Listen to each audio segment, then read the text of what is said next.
music.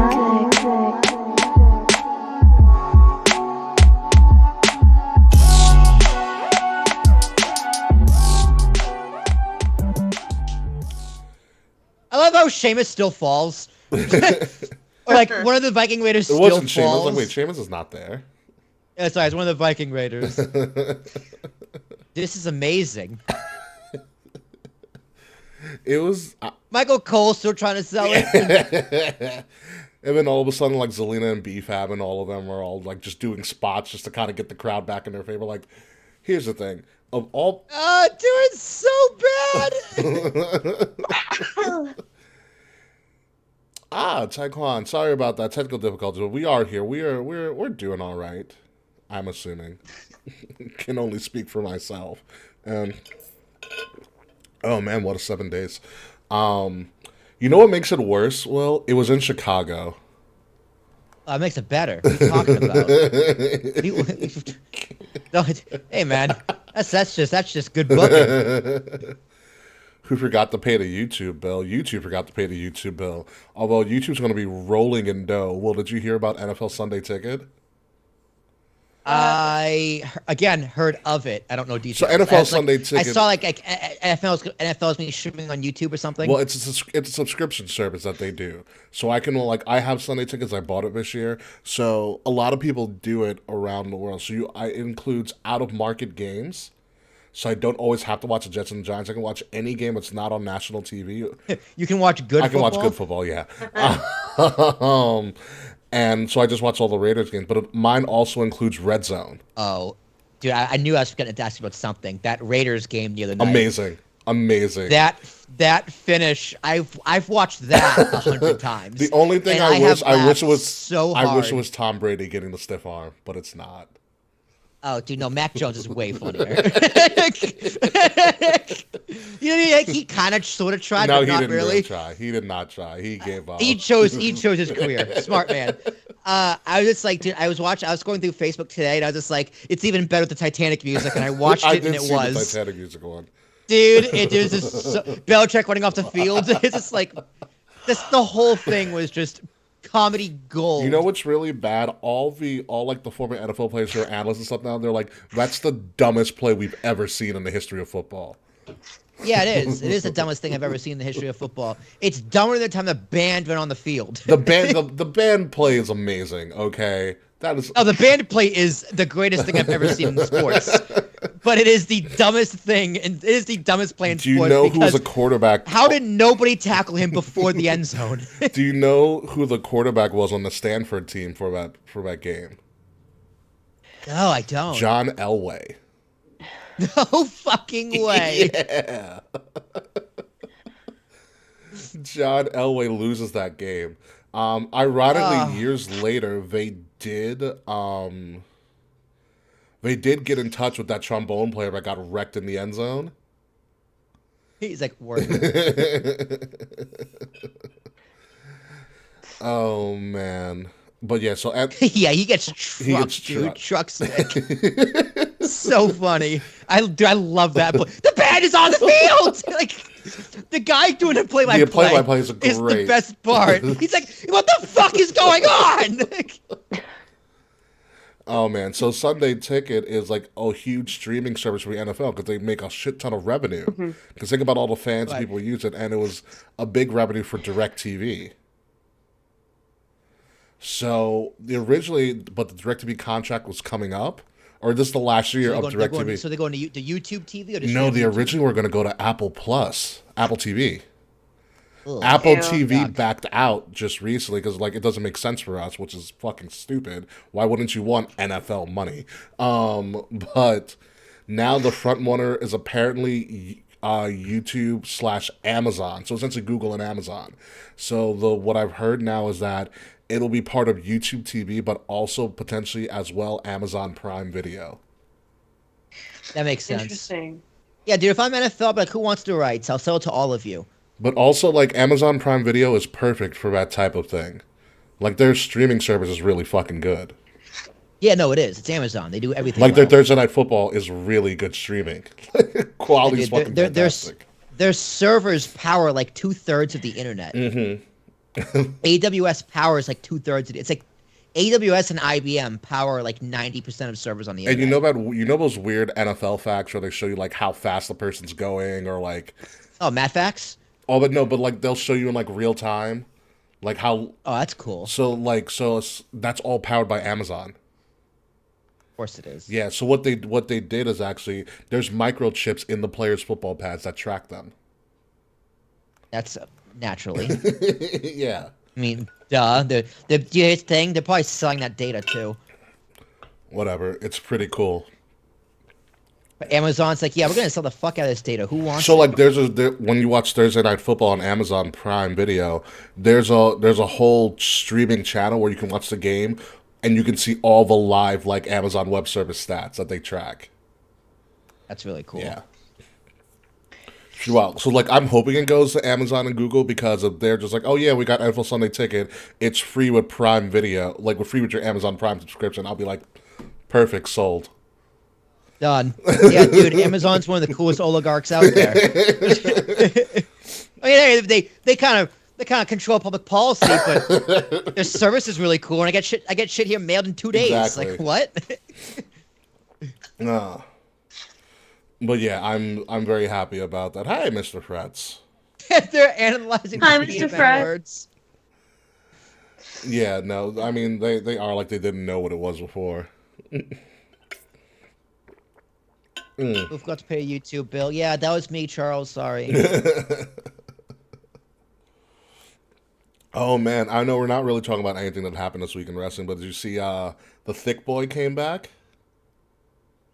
Bronson. Oh, I did see Bronson that. Reed. Yeah. I was very happy to see him as a heel with the Miz. That's great. Mm-hmm. You know what this means? That means Ciampa's out of a job. Yeah. Which means he'll probably go back to Johnny. DIY, baby. Yeah, that'd be cool. But just so I didn't know this, so when Bronson Reed got fired, aka Jonah, on the Indies, he went to New Japan and was doing really well. He actually beat Okada in a match. I heard that actually. I did hear that a while ago. I think Matt Men probably talked about it. People online were like, "You beat Okada and you decided to leave for the Miz." Yeah. To be a heavy for the Miz. Like you just beat one of the top 5 wrestlers of the past decade, and you went back to be a heavy for the Miz. Former TNA star Okada. Oh my god! I'm happy for him. I was like, Triple H can't bring back anybody else, can I? Totally forgot about him. We talked about it a few weeks ago that he was rumored to come back. I don't remember.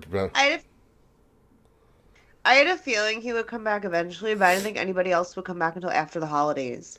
Yeah, that's true. But I still like that he's still thick.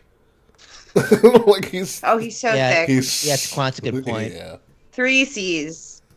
Oh yeah, no. And they have to keep the Godzilla entrance. Remember his entrance? He was like this giant fat guy walking through like a city. Love to see it. It's so good. It's so good. I'm so happy for him. I'm like, yes. I think I tweeted out in all caps, Thick Boy season has returned. Well, have you seen on TikTok the trending sounds that SZA singing that it's about big boys? No. There's an SNL skit, and it's SZA singing how she needs a big boy, and like TikTok is just full of like all these like hot ass like thick men dancing to this song. Interesting. It is thick boy season. I should join that trend. You should. As a resident thick boy. So Just gotta start jiggling. My money. I don't put my money. Don't jiggle at folks. Mr. Fretz wants to know how far are you in Pokemon Scarlet? Oh, I'm about to face the Ghost Gym. That's why my fifth badge, give or take. My Pokemon like level 40. Apparently, Fretz has already beaten it. I believe it. I've been taking my sweet ass time with it. True. Although, I did get Mario Kart and Mario Party for Christmas. Jazz and I got games for each other. Nice. So I gotta beat her ass in a lot of Mario. going into the new year. Nice. Oh, by the way, Kay, you'll be happy before we start the show. I downloaded, because it was free on Xbox Game Pass for my PC. It's the only PC game I have. I downloaded Dreamlight Valley. Yes! Oh my god! Is that the Disney game? Yeah. It's K Murphy, how is it? It's pretty cool. I love it. It looks outstanding. It looks so much fun. It takes time. I revealed Moana, so that's where I'm at right now. So you should have done Remy first. What's up? You should have done Remy first because he teaches you how to I know. I should have done the fucking rat because now I don't know how to make shit. So that's how you can make so much money is by cooking. I'll learn that, but now I'm stuck and I have to get 3 people into like the 5 stars, so I can unlock like another part of it. So right now, the only biome I don't have unlocked are the like the Forgotten Lands above the plateau. Okay. So I just got Stitch the other day. Nice. When you get up to that part of the quest, Stitch is a slow burn. Okay, we'll do. I'll have a lot of free time in my hands coming up in the next couple of weeks to end out the year and stuff. By the way, Will, what's the cool thing about this game is that it syncs up with your local time. So if it's like if you're playing during the day, it's going to be daytime. But you can also change. You can also in your settings, like you can change the view so you can play during other times of day. Yeah. Like, but the thing with like Animal Crossing, you're also playing on local time.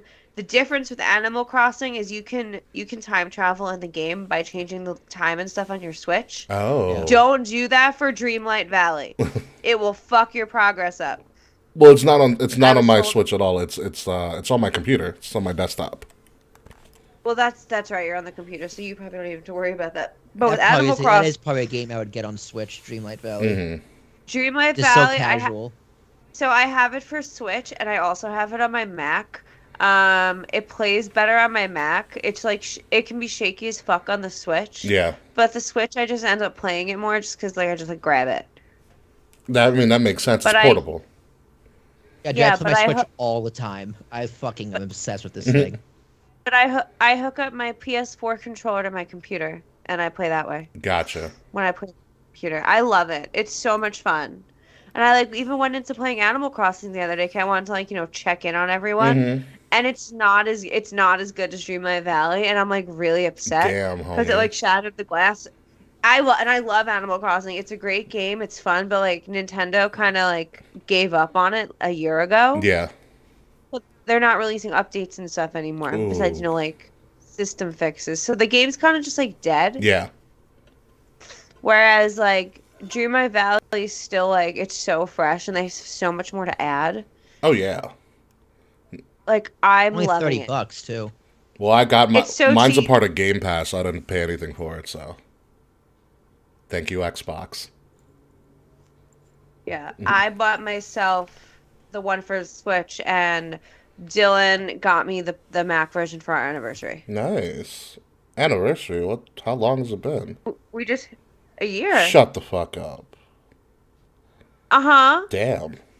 Yeah, Jazz and I just crossed 2.5. That's great. I'm drinking water. It's nice. I'm really proud of you for hydrating. Thank you. I am too as well. Well, because it's only been 2.5 years. No, that sounds about right. I thought you were at least 3. 3 years in June. You know what it was? You know I hydrate a lot more now. So my boss bought us all these 20-ounce insulated little drink cups. That. Who the fuck is your boss, man? I'm listening. I'm just grabbing a beverage. Christ, is she your mother? What the fuck? Might as well. She Did she make you sweaters for Christmas too, like Mrs. Weasley? There's a giant R on it with a crown. Well, we're also friends on PlayStation as well. She's also a big anime nerd.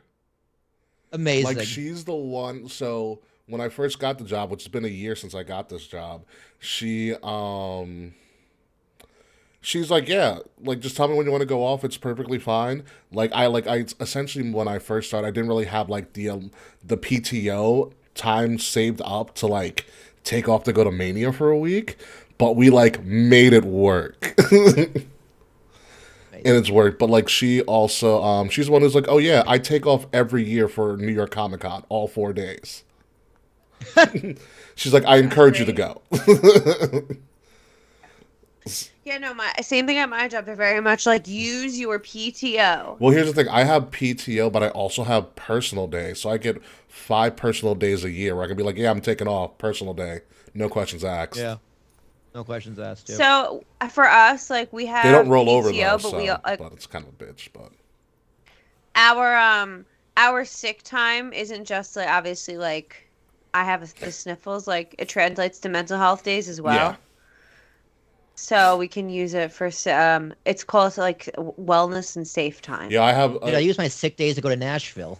They're my hours. Can you do whatever I want with them? By the way, Taekwon, good luck on that. So let us know how this goes.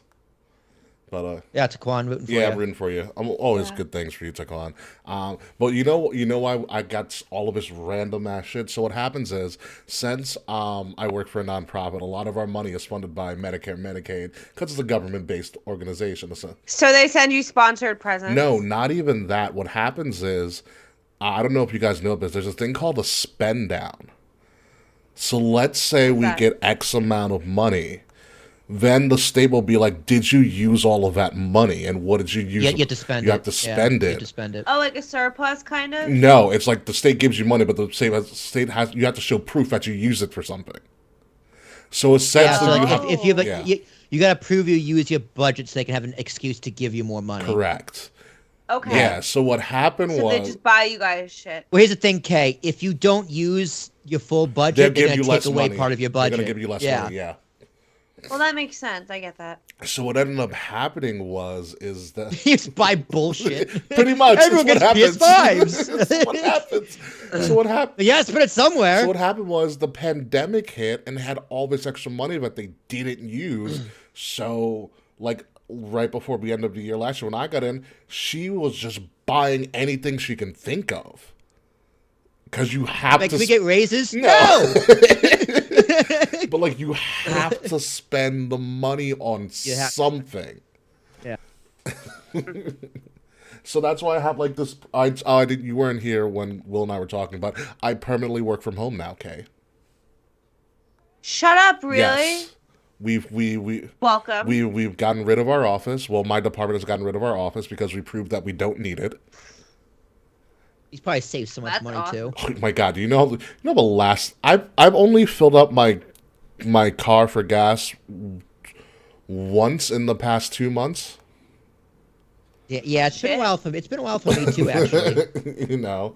Well, you can gas is now $3.09. Mine's under 3 down here on the island.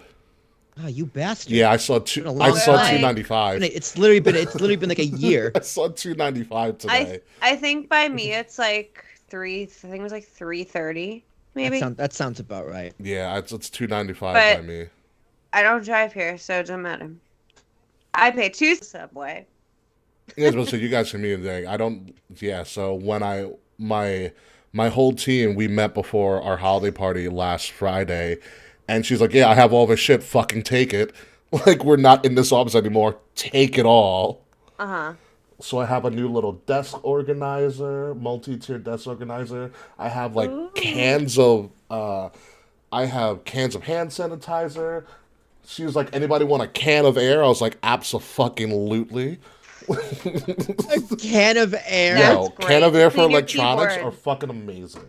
Okay. Oh, the condensed air. The condensed air, yeah. Yeah. No, I got a lot of those. She's like, oh yeah, by the way, she had like 2 boxes full of rapid COVID tests. She was like, they're not expired. How many do you want? I was like, give me a whole fucking bag. Yeah, give me a handful. That's smart. Yeah, so I had them. Although I did get my booster and my flu shot yesterday. I have to do that. I've heard people getting COVID, the boosters and a flu shot in the same day. Yeah, that's what I did. I did both. Brave. So he was looking to get sick. Yeah, it does. It's no real effect from what I've read. So, and my friend at work said the same thing. Felt like shit for a few hours, then the next day they were fine. Yeah, I heard the booster's a little rough, but the flu shot is fine. I've never had any sort of like reaction to the flu shot. Yeah. I have. That's why I don't get it. Well, it makes So sense. it wasn't just a one-off too. It was like, It was like 2 or 3 every years time in a you row. got it. Yeah, it was like 3 years in a row. My mom was just like, "All right, no more flu shots you're for done. you." You're done. Yeah. This is And like I think it was the second time I got pretty sick, like really, like I got like the full blown Oh. flu because and because of my asthma, they don't give me the live virus. So the doctor's like, it doesn't make any sense how you're sick. Yeah. I go, I know. And every year I don't get the flu shot, I never get sick. That's so weird. I also Yeah. have asthma, and I don't so remember ever being told I didn't get the live virus. Oh, they can't. They can't, Because it's if you get the always- live virus, they give what the live virus is. It's a small version of the flu, so you can build immunity. No, I Yes. know. It's like a fast forward natural So immunity. then Yeah. how am I Like, getting the if- flu if- shot every year then? Like you get the dead version. They just probably didn't tell you that. Well, do you indicate that you have asthma? Yeah, of course I do. That's probably why you. That's, Yeah, it's also yeah. it's also in you. It's also better being a medical chart. Asthma's like my primary medical condition, so I note it everywhere. We Yeah. should rebrand. We should rebrand our podcast to call it Asthmatic Wrestling. We take your breath. Yeah, do we like- take your Wrestle breath away. Asthmatics Radio. Wrestle, We take your breath away. We take- Wrestle breath- Asthmatic Dude. Radio. The cure, Asthma was my primary medical thing until Crohn's the disease. cure for the Common Wrestling Podcast, but not our lungs. We all need inhalers. No, literally, when I go, like, my inhaler is always next to the joint. Like, behind the scenes magic. It's amazing. Always. Amazing. Well, almost always. I I forget my inhaler every time I sleep at Dylan's house, and their apartment. Scoliosis Wrestling Podcast for me. Oh my god. No, I can't breathe in their apartment. Like, it just. Oh. have stage 4 leukemia. So every time I Maybe sleep not. over, I forget my inhaler. So like, I now have multiple. Spinal inhalers. Fusion Pod sounds great, Mr. Fratz. I'm not gonna lie. Ooh. The Scoliosis Wrestling Podcast for me.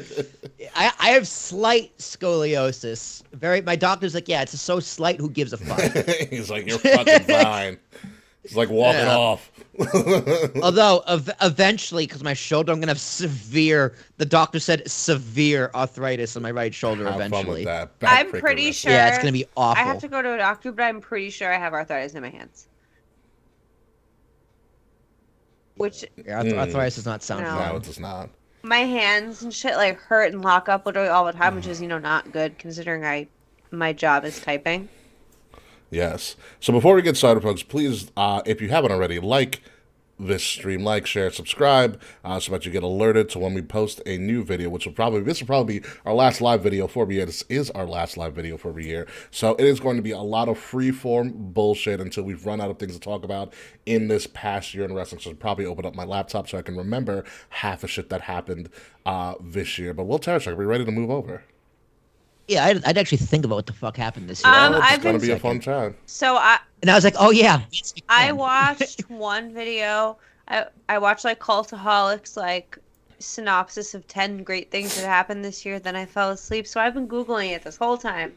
And a lot of this shit I didn't remember happened this year. This happens every year with us, but it's fine. No. Yeah. For real. Like, Wait till we move over to the show, which we're about to do right now. Whenever Will is ready. My mouse cord loves getting caught in my chair. Damn. All right, let me start rolling. Starting in 5, 4, 3.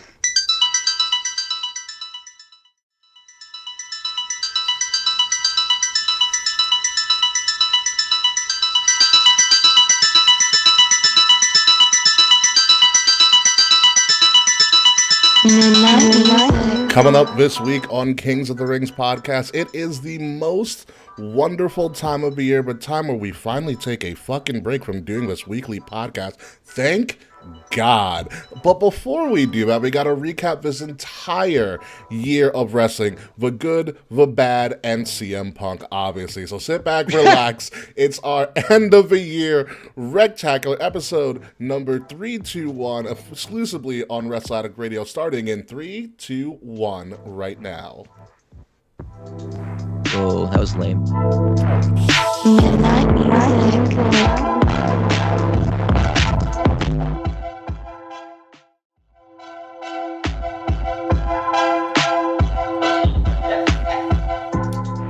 my name's Ricky, and I'm a fucking wreck. But enough about my last 7 days. Ladies and gentlemen, welcome to episode number 321. Shut up, Kay. It's number 321 of the Kings of the Year's podcast. It's our end of the year Wrecktacular, our first ever end of the year Wrecktacular, because the two other things we've done before have crashed and burned. We had a Kinger Awards. We all don't know who came up with that, Will Tarashok. And we had our our Crown Jewel Award ceremony, which was obviously taken and stolen by WWE. You expect a lawsuit from us coming soon. So now we're just gonna wreck everything and leave 2022 in the past. Before we do that, let me kick it over to the founder of the Kinger Awards, the most failed award show I've ever heard of in my life, Will Tarashok. I know, dude. You watched the video game awards? They're giving away a Steam Deck every 60 seconds. That's gross. I didn't get one. Yeah, I didn't get one. So the failed King is actually 2 Gs, Ricky. See, it was King with 2 Gs. This is why I have a master's degree and you don't. I think I did 2 Gs just to fuck with people, because why not? Maybe I did do 1 G. I don't remember, but I'm Will Tarash. It's T's and Thomas, ARASH2K. That doesn't change. Ever. Forever. Forever? Yeah, this year has been pretty wild. Say, hey, ladies. Yeah. So, yeah, Kay Murphy, hope you're ready to celebrate the end of the year with me. Merry Christmas, my friend. Merry Christmas. Happy New Year. Happy Winter Solstice. What do you mean, okay? Wait a minute. Hold on. I have a question about my royal fact. I did what you told me to put there. I just added an extra couple of dots of my own personal commentary. So for those of you who are listening to us and are not watching the show, in 2009, I won a Twilight Trivia contest. That is my royal fact of the week. And I think that's noteworthy. All right. Okay. I mean, all right. Okay. Hence my response. Okay. I wanted to provide a royal fact that you guys might, or not you guys, but like everyone in general might not have guessed about me. I would have guessed that. I trust Ricky's judgment for my facts. that's the wrong thing you should do. I've never been asked to provide my own facts before.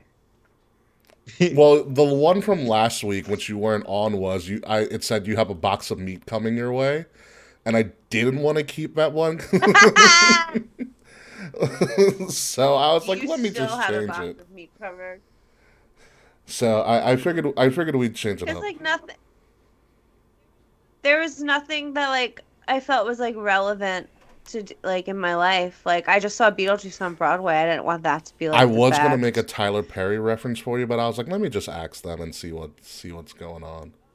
Oh, Tyler Perry would have been a great reference. I told you this is his best work. It's not his work, number one. Okay, that's why it's his best. Because he saved Meghan Markle. Medea saved Meghan Markle. Taekwon will probably agree with this. Fuck Tyler Perry. Thank you, Taekwon. Thank God. Someone had to say it. I'm glad I got to say it last. Fuck Tyler Perry. I'm white, but he gives black people a bad name. You know you're bad when even Will can recognize it. Okay. I genuinely hate Tyler Even Perry. Will was like, whoa, too much, Tyler, too much. I just think his movies suck. His movies do suck. I do not like It's just like, dude, you're trying to be Eddie Murphy, you're just bad at it. Tyler Perry is a minstrel show. Oh no. Honestly? Oh no. Honestly, if you were to modernize it, it's arguable. I go on and on about my hatred for Tyler Perry. They also make fun of him in Dear White People, which I think is hysterical. But that's another topic for another time. It is the end of the year, folks. The year 2022, which probably will go down in history as a very monumental year in and of itself. So let's do a little bit of it was a wild year, man. Do a little round table real quick. What are the things, Will, when we talk about the year 2022 in pro wrestling overall, what are some of the things that come to mind automatically? Well, first off, the day one pay-per-view, which day one is H. It just kicked off the year with the complete. I don't even remember what happened on the show. I think it was what Roman Brock didn't Roman end up got happening. COVID, and so Roman got COVID. so they put Brock in his So, yeah. place. that and Brock won the title, Yes. right? Mm-hmm. So that just completely kicked off the year of just complete and utter unpredictable chaos. From CM Punk going off the rocker again, Vince McMahon going off the rocker again, Vince McMahon wrestling a match, Stone Cold wrestling a match, Roman continuing his reign, Cody coming back to WWE, getting cheered, tearing his pec, having one of the greatest matches of all time. Like, Yeah. what? Yeah. So much crazy shit happened this year. Lita wrestled by herself for the first time in like 15 years. That's also Yeah, very Lita true. wrestled. We had plenty of leaks. Yes, Elimination Chamber was in Saudi this year. Oh my god, that also happens. Yes, aptly named elimination. Did they call it elimination? It was Chamber or elimination. something No, it was else? elimination chamber. Oh, Austin Theory got right. F5'd off the top of the pod. That's right. That is what happened. Kind of. He kind of got F5 off the pod. It was Austin weird. Theory wasn't buried. Austin Theory had the fastest resurrection in wrestling history.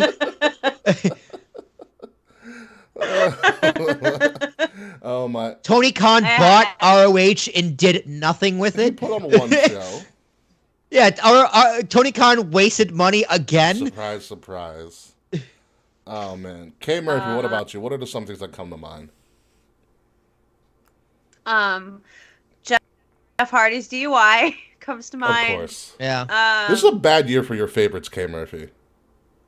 Honestly, this was Jeff Hardy. This was Jeff bad. Hardy fucked up. I haven't- CM Punk fucked up. Like who CM do you have left? the fact CM Malachi Black has returned, so at least he's back. Okay, fair enough. But like Yeah, but how many returns has he had now? a lot.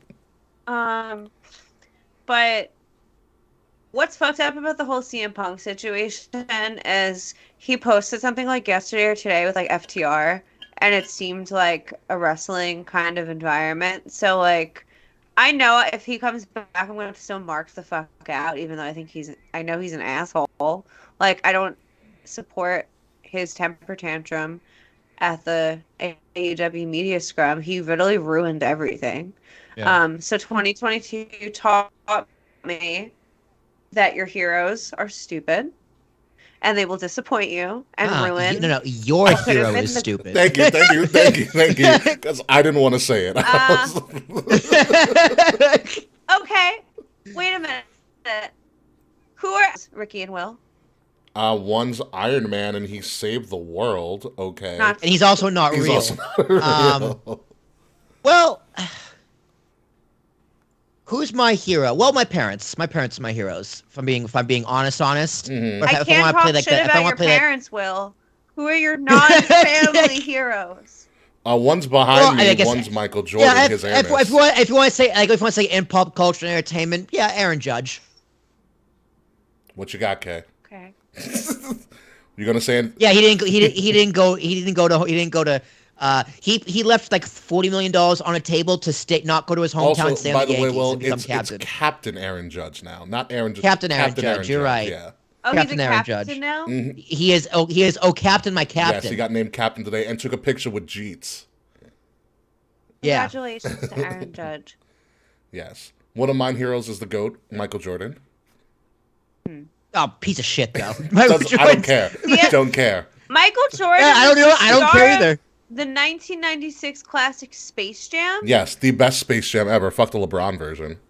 I I mean, hey man, if there's anyone who had a right to be an asshole forever, it's Michael Jordan. Have you heard, and this has nothing to do with pro wrestling, but since we're talking about heroes, if you go down the treasure trove of TikTok, if you type in like Michael Jordan stories, you will find so much shit that he did to his opponents on the court.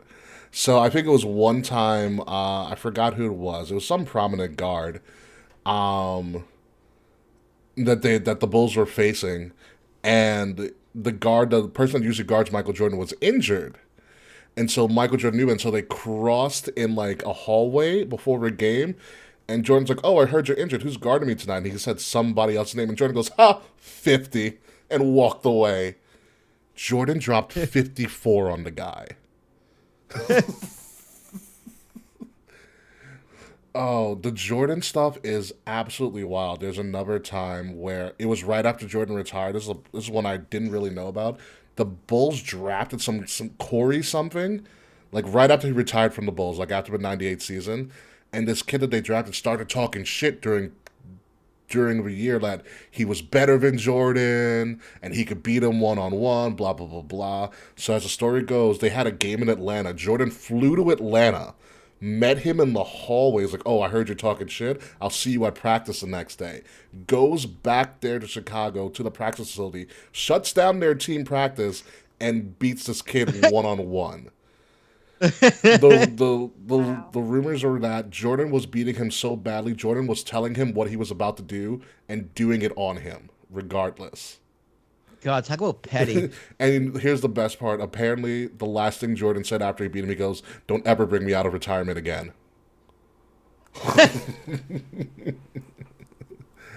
And but yes.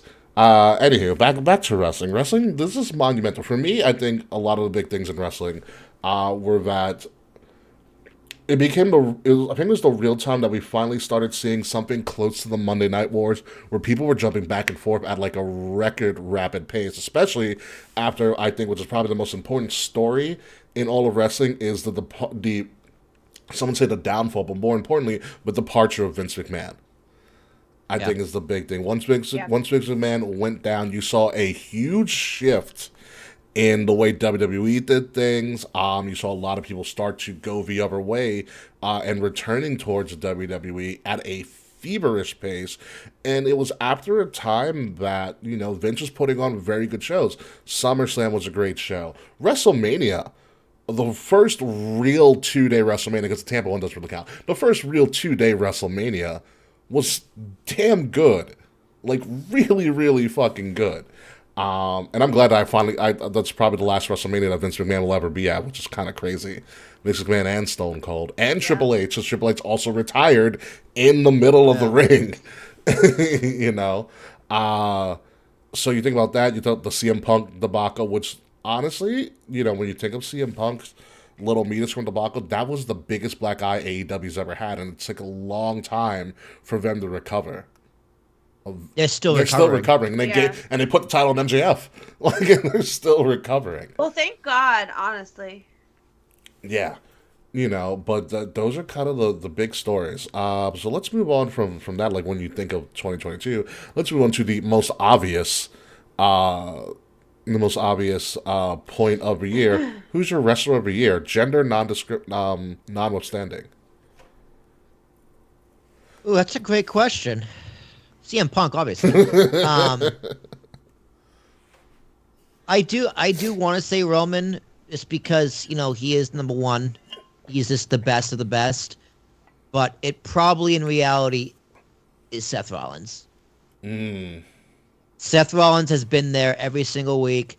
He's always done something interesting. His character continues to adapt, and he is must-see television for sure. Yeah, Murphy. Roman has took that break after WrestleMania and hasn't really done much, but what he does is impactful. But Seth strictly for the fact that he's been there longer, done more. Murphy, what about you? So Seth was one of my choices, but I'm gonna go ahead and say Sami Zayn. Ooh, I was gonna do that great choice. It's also a great choice. Great choice. I'm sorry, I'm just gonna say it now. My personal Sami Zayn and Johnny Knoxville at Mania. I can't express the joy. I'm serious. The that's a great pick. I'm not laughing at him. The best match of the year is Seth and Cody, and we're going to talk about all that shit later, I'm sure. But Sami Zayn brought the light and the joy in wrestling that I personally have struggled to find in this year. 2022 in general has been a struggle in so many ways, wrestling related, outside of wrestling. Sami Zayn consistently has been a bright spot. He's fucking oofsy.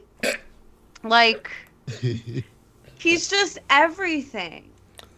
He had such a great year, and I feel like he's being primed for even higher greatness. He doesn't have to be the WWE champion to shine the way he does. Like, he's tagging he's with John so- Cena. He's tagging with Roman Reigns against John Cena and Kevin Owens. Like, It's what? amazing. Do you know that's a low key dream match of mine that I never expected. I'm really hype. So I am too. I mean, Sami Zayn's a phenomenal choice. he's my man of the year. Yeah, he is. You know what it is? my Every eternal time Sami ringtone. Zayn comes on, TV, you just can't help but smile, right? And that's like that's why we watch wrestling. You know what it is with Sammy? It's because Sammy found a way to metaphorically get an invite to the cookout. That's exactly what happened. Like, the way I see this from my African American perspective is like, Sammy is, and I've said this before, Sammy is what Owen Hart should have been to the Nation of Domination. Sammy's just doing it so much better than what Owen did. And Sammy's that one white guy at the black barbecue that people are like, oh yeah, it's Sammy Wood, and no one gives a shit. Like, he's that guy. It's like, how'd he get here? I don't know, but I don't really here, care yeah. either. He's fun. Yeah, but he still has that, like, oh my god, I got invited to the cookout glow with him still. He's like, what is this catfish? Amazing.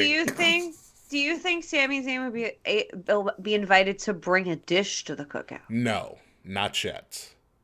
He's Not yet. He is not invited to bring a dish. He's invited to show up at the God, cookout. I don't want to be asked. I don't want to be asked to bring a dish. That's too much pressure. Seriously, yeah. Oh, God, I don't even know. I didn't even contemplated that. Yeah, no. What the fuck would I bring to the cookout? I can't provide anything. Now, I have been invited to the cookout. I have been to the cookout. I have never once thought, what should I bring to this cookout? I think this was the year when we taught Will what adobo was. Like, wait, was this the year? I don't know what that is. Oh yeah, no, it is the year we taught you what adobo was. Saying that you don't remember it, but this is the year that we taught you what adobo was. Refresh my memory. What is it? It's the greatest seasoning ever, even though they did support Trump. Oh, that's right. Seasoning. Yeah. No, I don't know. I still don't know what it is. It's run by the Goya makes it. Right, I do remember this conversation. I literally put that shit on everything. And it's fantastic. Absolutely fantastic. I literally put that shit on pork chops the every day when I air fried it. Oh. Yo, that sounds really good. I'll send you a picture, Cameron, of what I've been cooking. I'll show you the cooked pork chops I made the other day. Oh my god, wait. You didn't bring a meat to the meat slapping Majesty pre-show. I ate earlier. That's why. It's hard. Well, you know what it is? It's hard for me to, like, eat during the pre-show because I want to make sure the stream is up and running so we don't have like mess ups like we've had. Yeah, so you got work. So I have to like work, so I'll eat beforehand. So that's why it's always up. But Kate, don't worry, I always take pictures because I know you like to see what I've been cooking. Mm-hmm. Yeah. You know, for me, even though superstar of the year is clearly Sasha Banks, obviously no, it's gotta be Roman. Oh my god. it's gotta be Roman. Roman's the number one attraction in all of wrestling. If you even look back, like, I wish we can go through the timeline of how many shirts and Roman and the Bloodline have worn, and they've all been fantastic. Yeah. You know, they have not had a bad shirt. They have not had a bad shirt. They've been selling, like, I think they go through, like, a shirt every 2 or 3 months, which is fucking ridiculous, by the way. But Roman is just on another level. Roman is finally fulfilling the prophecy that he was supposed to be. He is finally, after years, almost 10 years in the business, he's finally the number one guy, the number one attraction. He's finally found his character. His character is absolutely flawless. He knows how to control a crowd. He can cut a promo. And this is all with Paul Heyman just being this random silent guy in the corner, holding the belts. You know what's really funny? I heard Bischoff say this a while ago. It was just like, it takes 8 years of someone being on television before they can be a real draw. Now, I was doing the math with Roman. 5, 6, 7, 8. 8 years would have been 2020. Sounds about right. And he came back right during SummerSlam of 2020, and that run, yeah. Like, you can argue that Roman has always been a draw, but it was more like out of spite than anything else. Yeah. Like, is he a draw? Well, it's kind of hard nowadays because the brand is always bigger than the superstar. Like that's relatively new in WWE. Mhm. But now, entering 2023, Roman isn't bigger than the brand. I'm not saying that, but he is the biggest draw in the business. Because it's like And it took 8 years. It took 8 years. it's like like if they're like, oh, Roman's going to be in the card, people are like, okay, I want to tune in, and that's where you want to be in wrestling. Yeah, exactly. And he finally got there, which is great. I mean, I for the longest time, I think a lot of us on this show were not the biggest Roman fans. He was get the fuck off my TV. Hated him. Yeah. I used to absolutely hate Roman Reigns, and then one day he became daddy, and that was it. Well, I hated how they booked him. Yes. Right? It's just Yeah, I did as well. Everything you're doing isn't your fault. Like, you're doing your job. You're doing I what blame you're Vince told. more than anything. Yeah. You're doing what you're told. Like, if you're being booked to go over WrestleMania, what are you gonna do? No. Nah, I don't want to win the world title in front of 100,000 people. Nah. You're gonna main event WrestleMania 5 years. No, I'm not. What? You're not gonna say that. Like, what? Exactly. I just remember at the time being so frustrated with him because I felt he wasn't deserving of all the opportunity he was getting. I'm like, you're not hot shit. Like, what's the point of you? But then what had sold me on Roman Reigns was when he was feuding with Cena. And, like, I remember they had, I think it was on SmackDown, they, like, had promos. And that it was was the Raw. first time I believed. It was Raw, sorry. This is his second feud with Cena. Like, a year, 2 SummerSlams ago. No. We're first one. talking about The first time, like 2017. the 20. Yeah, well, yeah, because it's the one where Cena was eviscerating him on every promo. In my opinion, I'm here because you can't do your job. that one. Yeah, Yeah. that one. It was just like, whoa, hey, yeah. I was like, wow, I can't. That was it. That was like, oh, hey. Yeah, I remember Cena drop that line. I was like, fuck, I agree with him. Yeah. I was like, he's fucking right. He is right. He was right. Yeah. He's not right anymore, No, he's not but he right. was right. Yeah. He was right at the time. He was 1,000% right. Yeah. And I also feel like that came from I feel like for John that came from the heart. He's like, motherfucker, I handed the torch to you, and that's what you do with it. Literally. That came from the heart. So let's move on. Let's do. I mean, we probably clearly named who our favorite WWE superstar was. Well, let's go through some of the other bigger promotions or the upper promotions in general. Best AEW superstar of the year. Well, we'll go. Actually, we'll start with Kay Murphy. My superstar of the year for AEW would be MJF.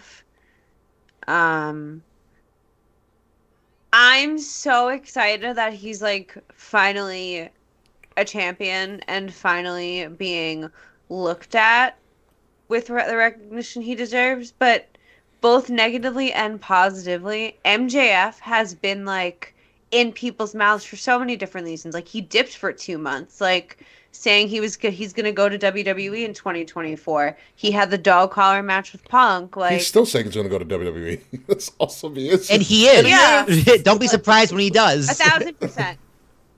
He's going to win the Royal Rumble in 2025. I'm. Wait, I but can't wait. Sorry. 2025 MJF is going to win the Royal Rumble. Mark my words, friends. But no matter what MJF was doing this year, it was something interesting and it had people talking. Mm-hmm. Even like going and the only wrestling event I went to this year was AEW on Long Island and Sweet Life. Oh my god. AEW and MJF live on Long Island is just a joy. That video package is also one of the greatest things I've ever seen. With the Plainview jacket. He went. Oh, yeah, so funny. Incredible. He went. It was so He funny. went back to his high school and did that promo. Like that's Plainview JFK High School's football field. Amazing. Oh my god.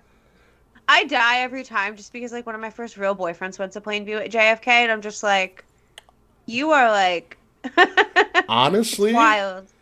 because AEW is returning to UBS, which you still need to go to this fucking I know, I arena. wanna go. Like, if you think about this, MJF's going back to Long Island to do Dynamite as the champion. Oh yeah, I will be there. And I know Will has this theory about all of us Long Island people supporting other fellow Long Island people no matter what the fuck they do. I respect it. Like no one else cares, but I respect it. But Will, imagine this crowd, and he's coming back a conquering hero and a champion. Yeah, it's gonna be amazing. It's gonna be amazing. MJF for me is MJF to me is different. At one point, I knew him in real life. That's also true. That's also Like, very true. I've hung out with him before. You have a very personal connection with MJF. Yeah. MJF winning the title meant so much to me this year. Like, it was... Like, I remember when he started at Creative Pro. Like, it's really nice to see people I know. So, like, Will Nightingale got signed this year, too. It's really cool to see people I was, like, friendly with at one point in my life doing so well. And, like... And it's a win for Long Island. I'm going to blindly support MJF and be an obnoxious Long Islander until the day I die. I will roll up to the UBS Arena in a Burberry scarf, and I will do it proudly. Honestly, I wouldn't be surprised if, like, one that's like a random giveaway fake Burberry scarves for MJF's return, or like fans who like to do for fucking Harry Styles, everybody comes in on Long Island like when he returns wearing a Burberry scarf or some fucking knockoff from like Jamaica Ave. I was gonna say I'm gonna go to like Canal Street and get a knockoff Burberry. It's 1,000% what I'm gonna do. You know, I wouldn't be surprised at Will Tarashok. Is MJF your favorite AEW person this year, or somebody else?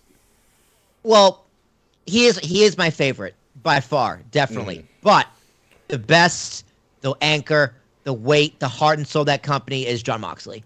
Fair. Yeah. He as Mr. Fretz, not MJ Fretz said in the chat earlier. MJ Fretz said in the chat earlier. He held that company on his back. Yeah. Like, with all that shenanigans from Punk going on, they went back to Mox. Mox was supposed to go on vacation 3 times this year, and he came back to wrestle. Mm-hmm. You know, Mox formed that group with William Regal, which, you know, is what it was. Blackpool Combat Club. But you think of the best matches of the year, best promos of the year, most reliable man of the year for AEW, it is Jon Moxley. Now, to K. Murphy's point, MJF is my favorite. I also have a soft spot for MJF just because I love a good heel. It's especially nowadays, it's very, very hard to be a good heel in this wrestling period. Yeah. And MJF pulls it off. But Moxley is the epitome of that company. Jon Moxley is the personification of AEW. Mm-hmm. For me, it's MJF. It's still a bad champion. Yes, Moxley is forever a bad champion. For me, it is also MJF. It's like Will said, he's a great heel. But here's the thing: MJF is better than Roman in one aspect, because MJF can single-handedly tell a story and keep you there. Whereas in Roman and Bloodline kind of need help, but you give MJF a mic and he will pull you in no matter what. MJF had everybody speaking when he looked like he went off script and was asking to be fired by Tony Khan. You fucking fuck. Yeah. Like, people are like, what is going on? MJF, I said before, MJF is perfect at kind of towing the line between reality and what's kayfabe, because he brings you in with things that you know are real, and also he brings you in with some tongue-in-cheek things, like, you know what I'm talking about, but I'm not gonna say it, but you're gonna figure it out. Like, he's very obvious and he's passionate. Like, just look at he told the William Regal story that he did before he won the title. It was a 20-minute promo segment, but he essentially sold that whole thing by himself. Regal just added a little, seasoning to the end. Yeah. But MJF sold it because it was real. And MJF is the perfect storyteller. Yeah, he does career-defining promos every week. It's crazy. He still yells too much, but like even 2 weeks ago, or 3 weeks ago at this point. Mm-hmm. Him and Ricky Starks had a little promo off. I saw that. Ricky Starks also brought the fire. Yeah, he did all right. He called him Mox Maxi Pad. Yeah, I was like, really I was like, whatever. He's probably heard that 1,000 times before. Like, that's such a Long Island diss. Yeah, it is. but yeah, MJF. My only critique of MJF is that he needs to stop yelling in his promos. Understandable. But That's just how we That's talk. just a We're pet. from Long Island. That's just a pet peeve. Like Mongo McMichael had the same problem in WCW. Mongo. The guy Mongo was also a former speak. football player. I know, but guy couldn't speak his way through a promo. He's like, "Let's go, baby! Yo, yeah, be better flame, woo!" Like, yeah, that was Mongo McMichael. Deborah, Charlotte! It's like he's yelling Stella, like he's fucking what's his name, Stanley. Yeah, right. Let's move over to a brand that probably nobody else consistently watches besides me, NXT. Does anybody want to comment on NXT and their most influential performer, or so on and so forth? Probably Mandy Rose. Yeah, you're probably right. I'm not going to give her the Braun Breaker because I cannot stand the man. That's a shame. No, I don't watch NXT. NXT, it's just like, dude, there's not enough hours. There's not too many, not enough hours in a day. I understand. Kay, you don't really watch NXT now. I don't. I never thought I would give up NXT, but 2.0 happened. But you should not. You should not. It's the same thing. Like, I'm not consuming the wrestling the way I want to be lately, just because I don't have the time. So I often watch wrestling while I'm at work, and like trying to like be a counselor and also watching wrestling and absorb it in like an analytical perspective is difficult as fuck. So like, I understand. Sacrifices need to be made, and NXT was the first to go when it stopped being black and gold, basically. But and then they realized the error of their ways, and they're like, you know what? Let's bring that back. Will give an answer, though. Based on what I've watched this year from NXT, I would feel that Don't say Quincy. No, I was going to say Carmelo Hayes. I would also agree. Carmelo Hayes is the best person in NXT right now. His character's fantastic. He's the most well-rounded of all of them, probably because he's the last one that they signed from the Indies. He is the last one. He's the last one, and he was the last one he signed from the Indies. And I've said it before, I'll say it again. We sponsored his last match, which he went up against Danny Garcia in Limitless Wrestling, who Danny Garcia became part of Ring of Honor. Now he's the Ring of Honor Pure Champion. No, he's not. He's not a Pure. He lost the Pure title. Sorry, Wheeler beat him.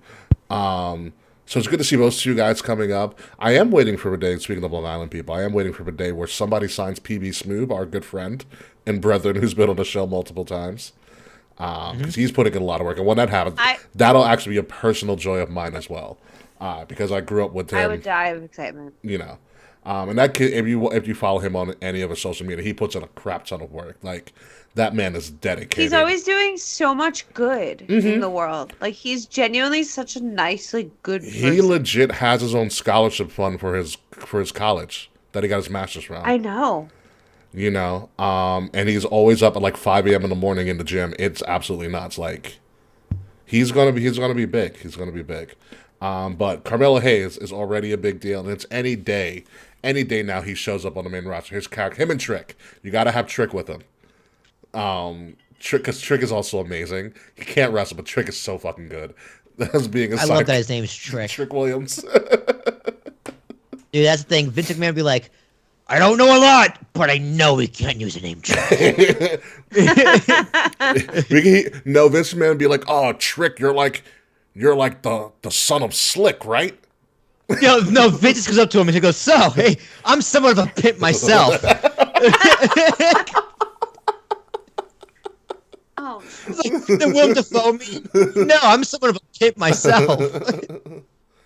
Yeah, Melo's next opponent is the not so smiling Apollo Crews, which should be a fucking fantastic match, just from athleticism alone. But I think very, very soon he does show up on Raw or SmackDown because he's going to be a great mid card. He might also be a great champion. Grayson Waller is a solid second because Grayson Waller and Mandy Rose are tied. Who is he? I don't remember who he is. He's the Australian kayfabe Logan Paul. It's really funny. Like him. No, he's so you're not. Boring. He's actually gotten a lot better, but you're not supposed to like him. He's also the same guy that attacked Johnny Gargano on his way out of NXT. I know who you mean now. Every time you say his name, I'm just like, who? Oh, that's a good reference, Quan. Grayson Waller will be an Aussie Piper. He has that Piper-like kind of heat with him as well. So that'll work. But let's move over to another topic. Let's do something a little bit. Let's be a little bit of negative Nancy's here. Let's rant a little bit. It's called the Will Terror Shock special. Biggest disappointment of the year. Oh, I've been waiting. I knew you have. God, I've been thinking about it. I'm stuck between 3. Really? Let's hear them. Either, well, CM Punk, obviously. But, like, I don't want to beat that one to death. I'm stuck between Drew McIntyre, Kevin Owens. KO is a disappointment? What? Yeah, well, because of, like, how he just did absolutely nothing in between WrestleMania and now. Like, he went from main eventing with Stone Cold to Ezekiel. So, again, not his fault, Kevin Owens. That's more like the booking. Yeah. Like, they didn't have anything for him. Mm-hmm. Like, he should have been in a feud with Roman immediately. Because he made it at WrestleMania. He was in a feud. He was in a feud with Roman the year before when Roman ran him over with the golf cart. That too. So yeah, there was a little bit of that. So it's like there was nowhere to put him. Mm-hmm. So KO was disappointed because he was such a high of high, and then he has disappeared, and now he's high again. So, but I'm gonna go with Sasha and Naomi. That's the biggest disappointment. Them walking out was the biggest disappointment for me. I think because I still think it was for nothing. Well, I think yes. I think when we first talked about this on the show, it was a lot of people got too heated and no one calmed down. Yeah, there was no de-escalation. Yeah. And we still don't know all the details. Like, as far as I know, Naomi and Sasha have not said anything. Mm-hmm. But it's like their reason, this is about the tag belts. Like, I still don't buy it. I don't buy it. That's the reason the guys are being booked well. It was one of those things about well, no, I think part of it was the tag belts, but I think also a part of it was they probably got, like I said, we don't know the full story, but I think a lot of it was they probably got, the way it was handled probably rubbed them the wrong way. Yeah. And I think that was kind of a straw that broke the camel's back. Yeah, and I think, to Brett's point, the unprofessionalism was the biggest disappointment for me. I don't call it unprofessional. I don't think it's unprofessionalism. Like, if someone's going to talk mean to you in the workplace, like, you don't have to take that, especially if you're an independent contractor. Like, I don't prescribe to the do as you're told thing, especially when you're in a field that is big on the creative process. Like, the creative process is not a dictatorship. It's something that's supposed to collaborate with the person. Obviously, the company does have the final say, but you should be able to put in some input to it. Sure. But you still have that responsibility under your contract to do as you're told. But to their credit, since leaving and doing the walkout and, like, not engaging in bullshit, I think both of them have carried themselves very, very well. Yeah. You know, like, they haven't gone on this tour like a... It's not a smear campaign. No, they're not. They're not talking shit. They're not, like, playing victim. They just did what they did and they went about their business. Yeah. So since leaving the company, I will say touche to both of them for also staying their ground and, sticking by their word or whatever, and just not talking shit. I would say since leaving, they've been very, very professional. But the act of leaving is unprofessional. In definition, it's sure. very disappointing. I know the original argument they were supposed to be in, like, a triple threat for the women's title, but they were the tag champs, and you wanted to highlight the tag team title. I think the biggest disappointment, right? And I think that's a big grab, because I know that when the tag titles first came out, I know that was something that Sasha and Bayley tried to champion. Right. And we gave them... And I get that, too, but if that's your real goal, like I said back when this first happened, if that's your real goal, walking out isn't going to make that goal any better. And look what the tag belts are now. Who has them? I don't even remember. Damage Control has them. Yeah, and what have they done with them? Flip-flopped them? No, Damage Control's had them for a while. Yeah, but they dropped them for a week? Where was they did drop it and they won them back. They won it back in Saudi, I think? Something like that, yeah. Something like that. But yeah, it's just like, if your goal was to, like, your goal still isn't accomplished. Those belts aren't any better off. The belts weren't going to be better off in any way, shape, or form to begin with, because the WWE still hasn't mastered women's tag team wrestling, because you shouldn't be mastering women's tag team wrestling. Because no... Fuck you, Takor. I'm not calling them apes, you asshole. I mean, anywho, but it's just one of those things that like no one's mastered women's tag team wrestling, like barely on the indies, and there are some good female tag team, but like it's not a thing, and I understand wanting it to be a thing. It was just a hard thing. It's not a thing. It's hard to push. Now, I should also say I'm also disappointed in WWE, Vince McMahon, and Triple H. Like I'm equally as disappointed in WWE management as I am in Sasha and Bailey or Naomi. Naomi. Yeah. No, it's very disappointing. Like that whole situation, it sucked. As a fan, it sucked. Yeah. And now we're talking about like Sasha's probably not returning. It did come out apparently, according to sources, that Sasha's technically is out of her contract. She negotiated out of her contract. And good for her. Wish her the best. I hope she does well in New Japan. And I don't know. That should be amazing. I still think she just bought a ticket into the crowd. That's what I hope. I hope that would even be more. That'd be more amazing. She's singing the national anthem. She's singing the Japan national anthem. She sings in Japanese. Oh my god. The I don't know if you heard the Sasha numbers. This is what alleged has been reported. She was trying to renegotiate. Before she, because she wanted something. She wanted more money. She was making, they said about $250,000, which is great money. Like I would love $250,000. But no, she's definitely worth more than that. Yeah, that. especially when apparently Becky's getting paid $3 million. That's Charlotte's wild. I did not think Becky was making that much money. Neither did I. Do I believe that? I believe it. I don't. I believe it. I don't think it's warranted. Most. How much you think Sasha Banks is worth a year? A year? Yeah. I don't think Becky contract. I don't think Becky or Sasha are worth $3 million a year. Yeah, I mean, because like a lot of wrestlers aren't making that crazy amount of money. I understand rewarding Becky because she had a hot run 3 years ago. Yeah. You know, and I understand kind of renegotiating, and props to whoever renegotiated that contract, because good for them. Scott Boris. Right. like good for them, but when I look at a whole consistent body of work, I think Sasha would have been worth the three. I would say Sasha is worth more than Becky in comparison, and for Becky to make... No, I disagree. I don't. I look for like overall body. Like Becky had a hot run, and it was a great run, and it's a legendary run, but name me a good Becky Lynch match. That's fair. But you know who's the bigger draw in the box office? Who sells more merch? Well, she was selling more merch for a period of time. I think, like I said, Sasha is the more consistent. I don't want to say brand, but she's a more consistent superstar and always remaining consistently one of the more popular people in WWE. Well, I would say about Sasha, like over the past few years, she's been very on and off TV. Well, so is Becky. Like Becky had a child. Becky had a child, but other than the child, Becky's always been separated shoulder. But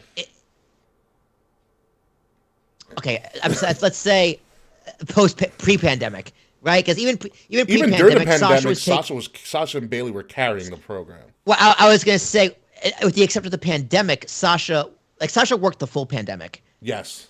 With Bayley, they essentially did the Golden Lovers storyline. Right, but before that, she was very wishy-washy on and off TV, taking a lot of breaks for whatever reason. Becky has since done the same thing. Yeah, I think Sasha Banks is worth $1.5 million. I'd give it 1.5. I would have probably give Becky and Sasha 1.5. Same. Okay. Oh, we're losing your video. Okay, but you are still here. Good job. Yeah, I'm here. Okay, that's good. Roman's paid $5, right? I don't know what Roman's contract is. I know Brock gets paid the most because he's Brock Lesnar. Yeah, I think Roman probably gets paid. Let's say Roman gets paid $5, just for the sake of argument. If Roman's $5, and I can see them each easily making $1 million. Yeah, no, like Sasha Banks should definitely be making $1 million. Like, yeah, duh. That should be such a duh. I feel like NXT people make $250. No, they don't. They make lower. They make lower. They actually make $75. Main roster base is $250. I think maybe you're right, Kay. I think you're right, Kay. Main roster base is $250. Yeah, so I think in my opinion, I think that is absolutely insane that she's on a base salary after this long. Absolutely. Yeah, I would be like Sasha. I think Sasha Banks is worth 1.5. If you want to make the argument Becky 3 is a little high, I'd go okay. I think Becky is worth in the 2.25 range. I would say they're equal. I'd say if not Sasha better, but that's just a matter. You'd have to look at more, but you got to take like a Cashman approach to it and look at the numbers. Yeah, you would need to look at things we don't have access to. Yeah, exactly. But Yeah, if Sasha Banks left over money, hell, girl, I support you all the way. I just wish you said that publicly, because I would have supported you. Like, know your worth. Yeah, Know your worth. And she did like 250 compared to three. Like really? Like 250 compared to 3 million. Like I would have probably left too if they weren't. Yeah, I would have left. Yeah. I would have left. Absolutely, I would have left. I would have finished a contract, but after that, I would have left. You know, but like she's not doing bad for herself. She's been doing movies, I heard. She probably has this potential New Japan deal. She's probably going to be Star Wars. She's in The Mandalorian season 3. That's pretty much confirmed. She's going to be fine. You know, I think she's gonna go on a hybrid of like a Cody Rhodes and a Dwayne Johnson hybrid run between Hollywood and wrestling, and she's going to be successful at it. And I think that's going to be the very scary part. What disappoints me a lot is, where's Naomi in all of this? Yeah, it does feel like Naomi kind of got dragged along. What was that, Kay? Didn't she walk at I think she walked at Fashion Week? She did walk at Fashion Week, that is correct. I mean, I could see her doing a lot more modeling stuff. She's got a fat ass. Yeah. But like I'd like to be like I would also love to see her return at the Rumble. I think she'd be a great Rumble surprise. You know. She would. Yeah, like think about it. I could see Triple H bringing her back for sure. Yeah, the only positive about this is that it's not Vince running the show anymore. Because remember, this all happened when Vince was still around. Yeah. Like Vince was still around, and then Vince got the scandal, and then then Triple H took over, and we've seen Triple H in his very short time be like, "Hey, motherfuckers, it's a new guy in charge." Like, who wants a job? Honestly, it wouldn't shock me if they already signed Naomi and they're holding off into the Rumble, which is fine. She deserves. Yeah, wouldn't surprise me either. Yeah, she deserves a big Rumble spot. Imagine she's like 30 and wins. She needs to do something. Let's not get crazy. She's probably getting paid base. I think that's fair. For 250, I would. Yeah, I just give her just based on seniority because Naomi was a funkadactyl. Yeah, she's been around a while. If you want to do a cost living adjustment, give her 300. I would say I would give her no higher than 5, in my opinion. It's probably lower than 5, but I said no higher than 5. 5 would be the ceiling. Yeah, like Naomi, stop. But then again, you were women's champion when we didn't care. All right. She won in her hometown. She broke the hometown curse of Mania. She did. You know, but I also think she's doing well because obviously her husband's part of the bloodline, and they are the biggest faction that we've seen in a very long time. He renegotiated for a big old pay bump. He's probably making $750, $800. Yeah. So good for them. So we talked about disappointments. Kay, did we talk about your disappointment or not? We started with me. And then we went on a rant because obviously LOL Sasha. But Kay, what's your biggest? That's why it's named after me. Yeah. So my disappointment is obviously CM Punk, and if you told me in January that I would be telling you that CM Punk is my biggest disappointment and not my favorite wrestler of the year, I would have told you were crazy. But a lot of crazy things have happened in 2022. I don't know. I think it's fucking garbage that the entire world in front of him, and he decided to have some spindrift fueled fucking temper tantrum next to Tony Khan. Yeah, for no reason. I understand, Punk's, he's always been opinionated and always had something to say. But this wasn't warranted. It didn't need to happen. You know? Yeah. No one asked. I know. No one asked. That's the weirdest thing. He just brought it up.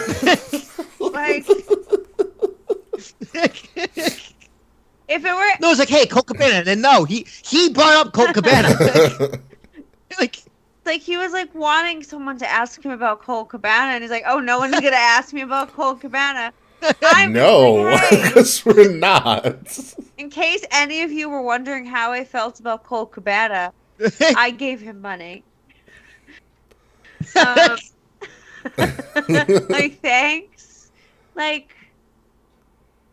It's just a shame. he could have had, he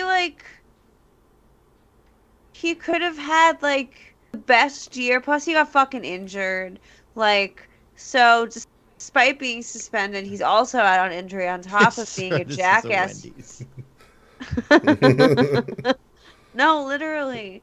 Like, and it... I was at CM Wendy's Punk- today, too. Continue, sorry. I haven't had Wendy's in mad long. So good still. But They have garlic Punk- fries now. Oh, Shut up. I hate you. Sounds Stop it right great. now. Oh. Sorry, continue. So fucking... It's just, like, a shame that none of this needed to happen, and he just, like, ruined his own year, basically. Mm-hmm. He ruined his whole like, career. Yeah. And what's wild is I'm sure somehow or another they have figured it out with him backstage, and he's gonna come back. I hope not. And I also hope not. like, as much as everyone's probably annoyed at him, obviously it's gonna take a long time to bring him back. Because A, he's injured, but B, like, to cool everyone off and, like, kind of make everyone forget about him for a little while. Like, whether people want to admit it or not, CM Punk is fucking money. Like, one of the biggest draws wrestling could have if he wasn't, you know, suspended and injured. I challenge how But- much of a draw he actually is. No, he's a draw. He's a He's huge a, draw. he's a draw. He's still a draw. We'll see. Like, and this is how If I know CM I'm, Punk like, came back, I would watch. same. Oh my god, same. You kidding?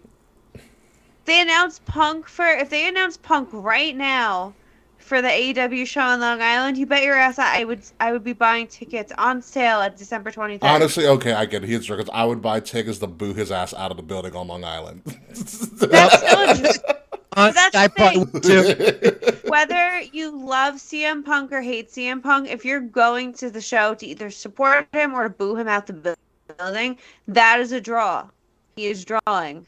He is drawing butts into seats. Yeah, dude. See, I liked CM Punk since 2008 when I started watching wrestling. Like, he was my favorite in like the early days of wrestling. He was my favorite. And that's what's And hurtful. now it's just, yeah. Yeah. He's And been now my it's just like, you know, favorite- his whole thing is just like, respect me. I'm all about respect. But he respects no one. And then he just respects fucking No one. nobody. Yeah. It's like, I know Literally, there's hypocrites in all of us. Mm-hmm. Like, we're all hypocrites in one way, shape, or another in times of our lives. But it's like, that's just like, dude, this is your core principle. You don't mean any of it. I guess one because of he's your core not principles. promoting, Was alcohol, but Yeah. like, Straight he's at not you. promoting hustle, loyalty, respect. So, like, I guess he feed to show others the respect he feels like he deserves. He feels like he deserves respect because he's Punk.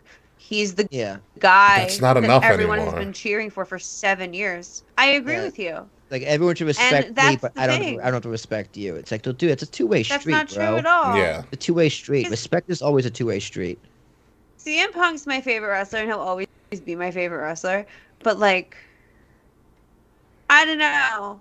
It's just really kind of shitty to see, like, somebody you've, like, looked up to, like, for, like, a considerable, like, pretty much half my life at this point. He literally came back on my birthday. That's Yeah. still one he of- did. That's still one of the best moments, though. I will never forget that as long as I live. But it's just really sad to see, like, he could have had everything. Yep, he decided And to he burn it just, down. like, chose, and he literally... He chose violence. And it sucks. It just really, really sucks. Yeah. For me, the biggest, not the biggest disappointment, one of the major disappointments. Speaking of unprofessionalism, you can add CM Punk to that mix. You can also add, if we're going to unprofessionalism and disappointment, you can also add the way that the AEW executives reacted after that CM Punk debacle in the fight backstage. But also, I hate to say, Kate, Jeff Hardy, also a big disappointment. And talk about, we can compare Yeah. Sasha and Naomi leaving. Jeff Hardy left during a live event. In the middle of the ring. That He was this walked year? out. Yes. That was this year. Wait. That was this year. That was Jeff this year. walked out of a No, it match wasn't. during Oh my a God. live event. Like, does anybody remember this? I do. You know, he walked out of a match. I do. Like, if above anything, you know, like, we could talk about Sasha. At least they left backstage. At least they didn't. Before the show. Yeah. They left him a few hours to plan something else. Exactly. Yeah. You know, but also you can add in, especially in big disappointments, I'm going to add, you can add Matt Riddle. Yes, Matt Riddle as well. Yeah. Yeah. I was thinking about Matt Riddle. Yeah, he was, WWE was giving him the world, and he has literally snorted it all away. Allegedly. Is that what he's doing, Coke? Allegedly, yeah. Apparently he's not in rehab. Which is bad. Yeah. He posted a picture. I saw it on Twitter with him and some girl. Oh, it's like a porn star or something that he's dating. Oh, he's in celebrity rehab. He's in the surreal life. Oh my God! No, stop. yeah, no. Matt Riddle on the Surreal Life would be incredible. Matt Riddle is I think a giant disappointment. They were giving him everything. They gave him Randy. Randy got injured, which is not anybody's fault. Another big disappointment. Randy getting hurt. Yeah. Because he was having a superstar of the year run too. Yeah, like I said, Randy getting injured is not anybody's fault. It's just circumstance. And they were still willing to run with him. You know, they gave him Seth Rollins at SummerSlam. He got busted for drugs. They had to push it back. And now he's got busted for drugs for a second time. It's going to be a 3 strikes rule. And, like, Randy was with him. You know? Mm-hmm. The biggest violator of all time is Randy Orton. And Randy couldn't stop you from doing what you were doing. You know, so that is true. He does look wasted in the "This Is Awesome" video game segment. Yeah, he looks trash. Yeah. I did notice that. I was like, he looks high as fuck. Yeah.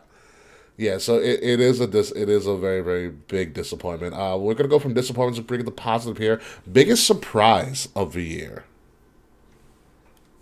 I had one, I forgot it. Oh, Sheamus. Damn you took mine. Yeah, Sheamus for sure. Fucking amazing. The Brawling Brutes are so good for no reason. Yeah, thank God Biggie's alive. Yeah, thank God Biggie's alive. He's dead in the wall. Another disappointment. Biggie's injury. Yeah, I'm still surprised Rich Holland has a job because he survived almost killing another wrestler. But yeah, Sheamus and the Brawling Brutes has been the most pleasant. And Austin, I'll throw Austin Theory in there too. Austin Theory's been a pleasant surprise. But yeah, it's Sheamus. Yeah, it is. That's the answer. K. Murphy. I was never a huge fan of Sheamus, but I am now. That match with Walter? Unbelievable. Well, my biggest negative surprise is obviously CM Punk being my disappointment of the year. But my biggest positive surprise, that's actually a really good question that I didn't think about at all. Fuck.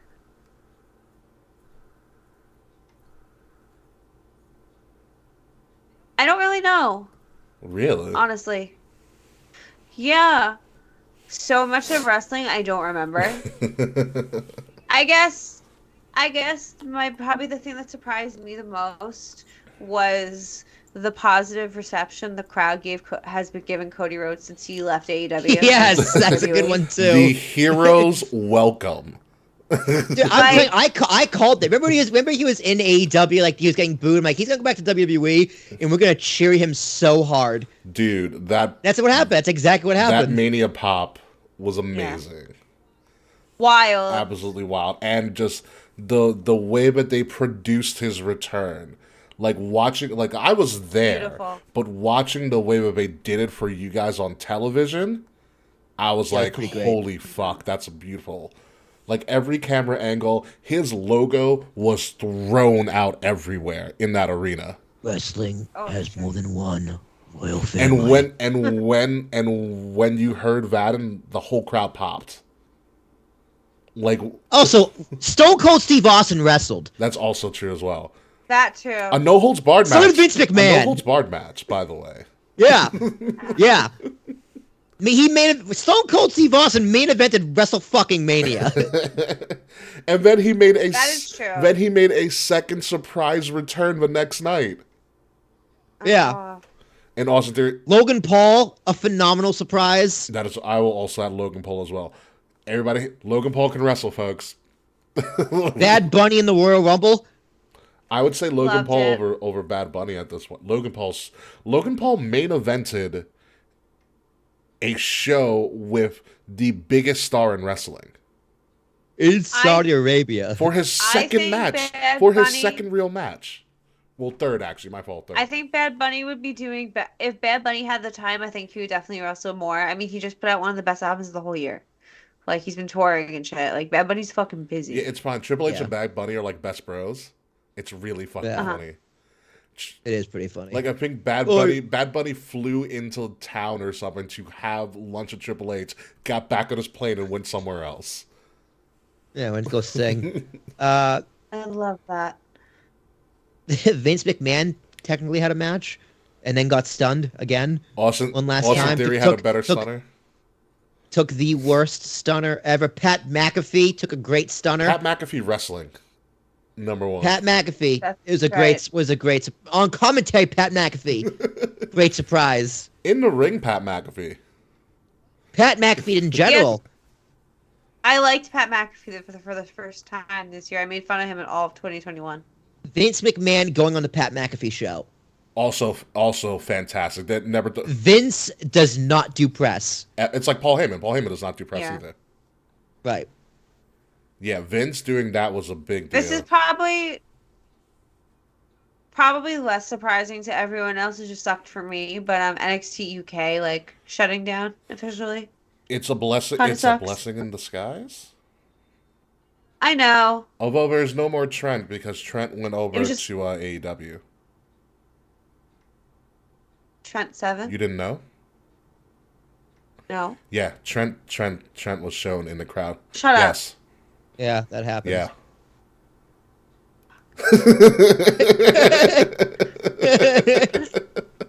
Wow. Don't worry. Once again, AEW coming through. Don't for worry. me. He hasn't had a match, or we don't know where he's signed to because he could go to ROH, and that's a death trap at the moment. Yeah. Yeah, it's like a streaming service no one pays for. Yeah. Yay! Oh, Have fun, Cesaro. wow, that made me happy. I was so upset about it. I was so upset when he got released. No, I get it. It's a Trent Seven has had 3 matches on Rampage. That's okay, I guess. You know who else was a pleasant surprise this year? Who? Taquan. Taquan, you are a pleasant surprise. Yeah. Taquan is a pleasant surprise this You year. are Thank one you of our for more joining. consistent fans. So thank you so much, Taquan, for joining us almost each and every week. You're even watching us while you went through a haunted house. That takes balls, dude. Yeah. You know what else has been a surprise this year? What?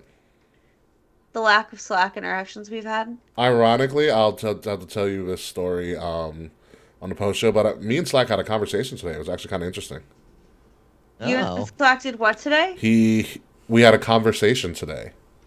Did he ask you to be Wow. best man at his wedding? No. Are you officiating his wedding? No. I'm not officiating any weddings at the moment. Yeah, no, me and Slack had a conversation. He told me a very interesting story. A very, very interesting story. Did you tell him to go fuck himself? No. I think that was implied with one of my Instagram posts. Also, you're welcome. I responded to that though. Thanks for your future nut to Quan. Apparently, appreciate that. Love when people dedicate that. Truly, It is truly an honor. So you talk about surprises, disappointments. Oh, let's do a fun little high school superlative one. Unsung hero of wrestling. You can even split it up by company too. I have one person in mind for my unsung hero. Is it Sasha It is not Banks? Sasha Banks. She wrestled for half a year. It's not. That's a tough one.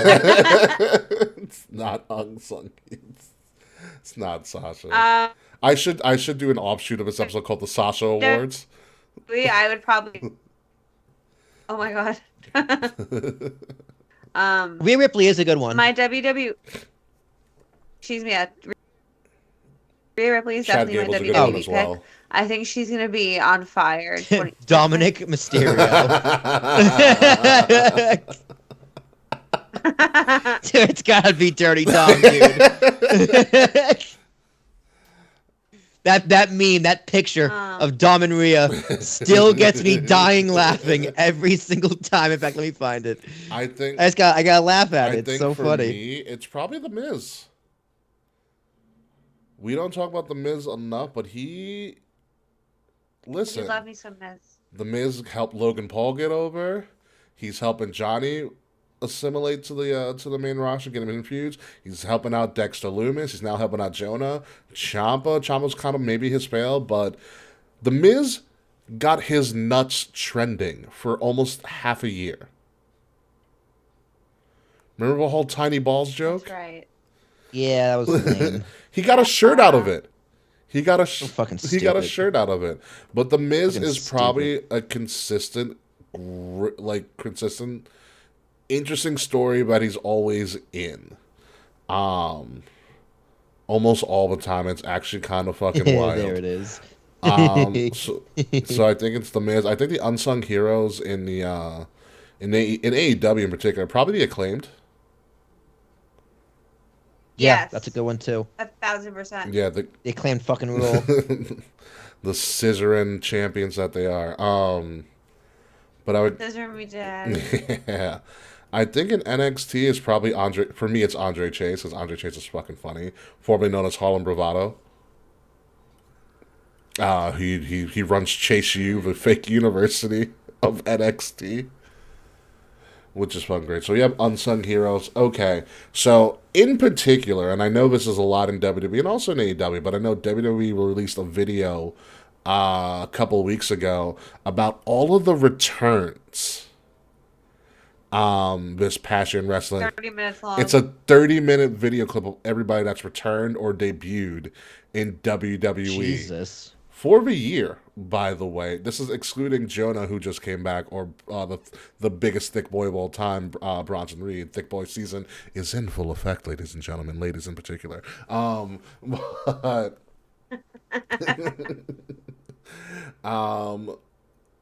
but we have to talk about the returns. This is probably a no-brainer unanimous decision based on the length of it all. But what's the best return of the year? Can we all say it? 3, 2, 1?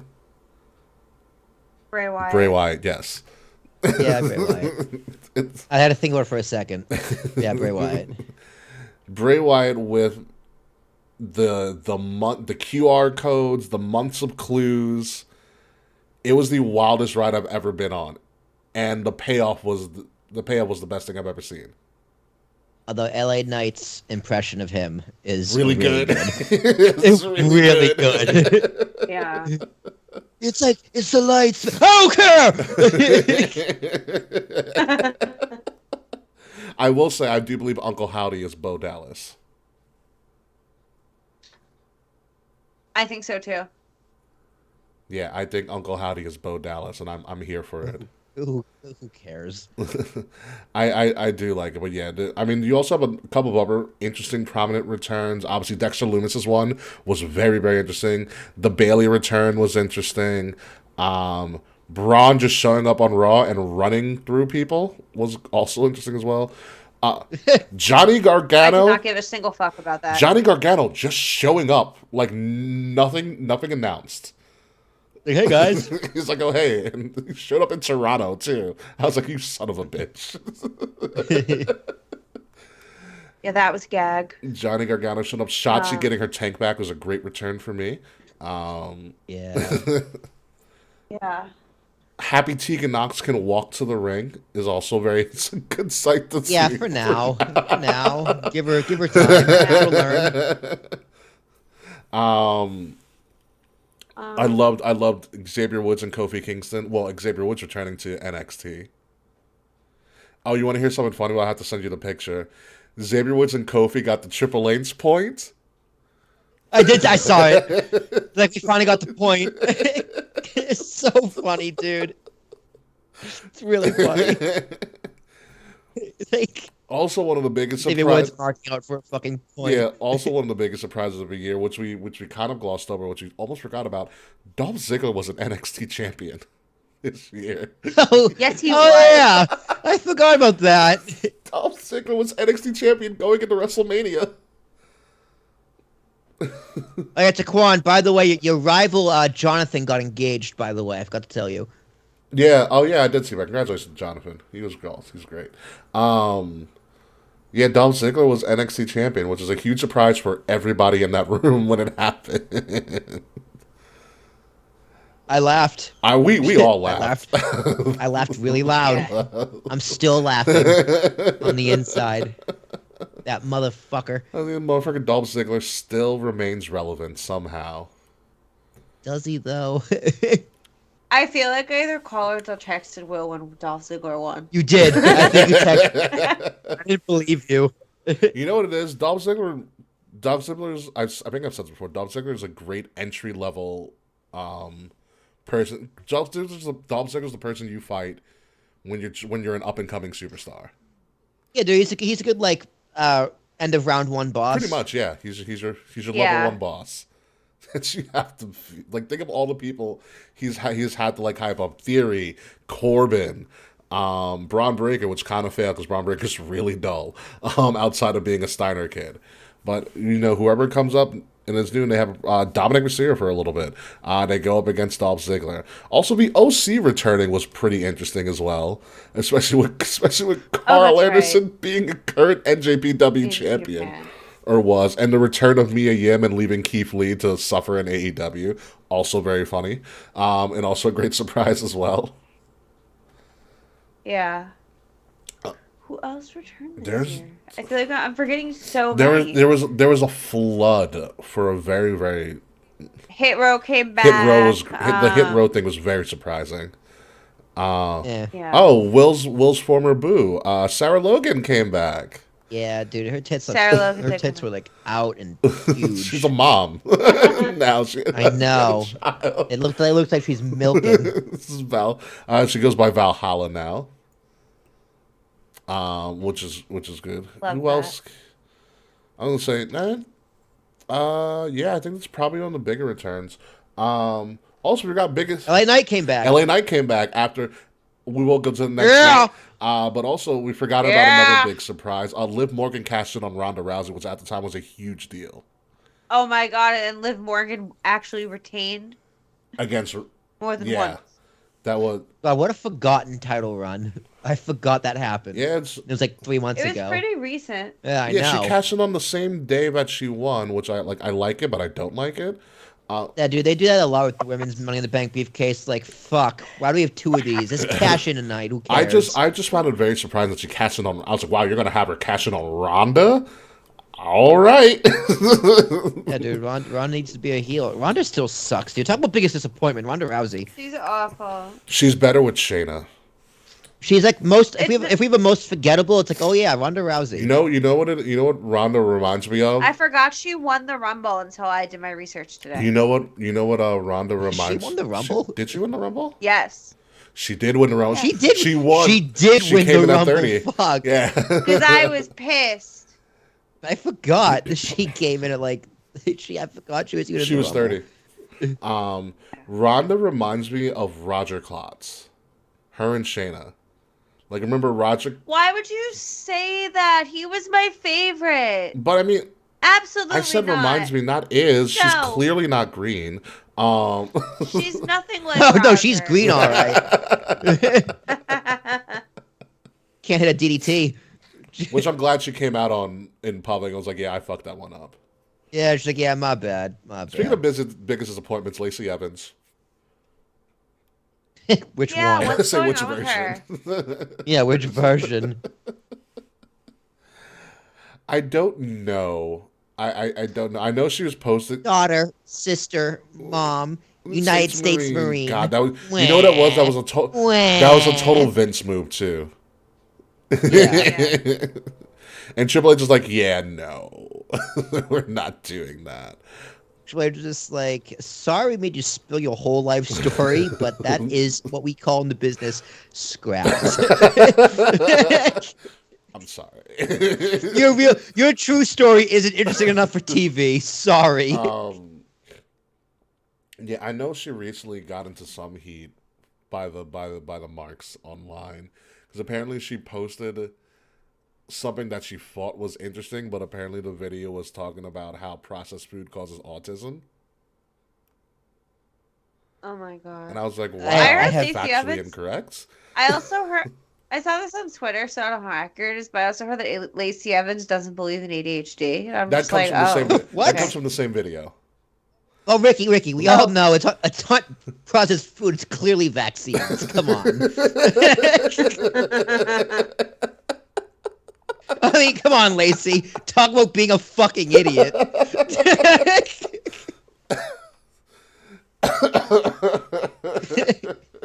Processed food creates autism? That's a new one for me, bro. I've never heard that one before.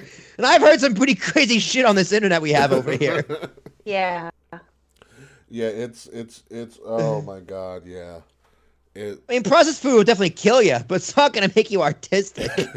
Yeah, seriously. Oh my god, but yeah, Lacey is a big disappointment. But speaking of, let's move on to something else. Obviously, as we're almost going to be done here. Probably got a couple more minutes, probably 10 more minutes or so. Funniest thing in wrestling this year. We never really talk about that, but there were some there were some funny moments in wrestling or funny storylines in wrestling. Like, for instance, the fact that they dragged out the Ezekiel and Elias thing made me cry laughing. That's so fucking stupid. That was so funny. long. But it was so funny. Did they do like a whole family portrait of their family and it's just it was him? on cover. It was the cover of one of our episodes. Yeah, it was. Dude, Sami Zayn making Roman Reigns everyone break character. Like multiple times. Anytime I see Jimmy Uso go like this. Yeah, he like turns around. Yeah. It's just so doesn't break. I don't know how he doesn't break. Roman breaks. You made Roman Reigns break once or twice. For me, it's just one letter, 3 words. Maximum male models. Oh my god! Excellent. Everything about that was excellent. I miss it. I know they scrapped it, but it was so funny. It was glad LA Knight's back, but Mansoir it was too. I was so invested in what collection would be what week. I was too. I was like, what? The tennis collection. The tennis collection was so fucking funny. Oh my god! I wish they would have ran with it, but I understand why they did it. I thought it was funny. You know what it was? That was probably something Vince greenlit because he thought it was hysterical, and he was right. Yeah, dude, but a casual, like, if I try to explain to a casual, I'd be like, you know what? Just call me gay right now. I know it's wrestling. Like, you can think whatever you want because you're right. Oh my god, I'm tearing up. I forgot how funny they were. And you know what it was? LA Knight nailed it when he was promoting them.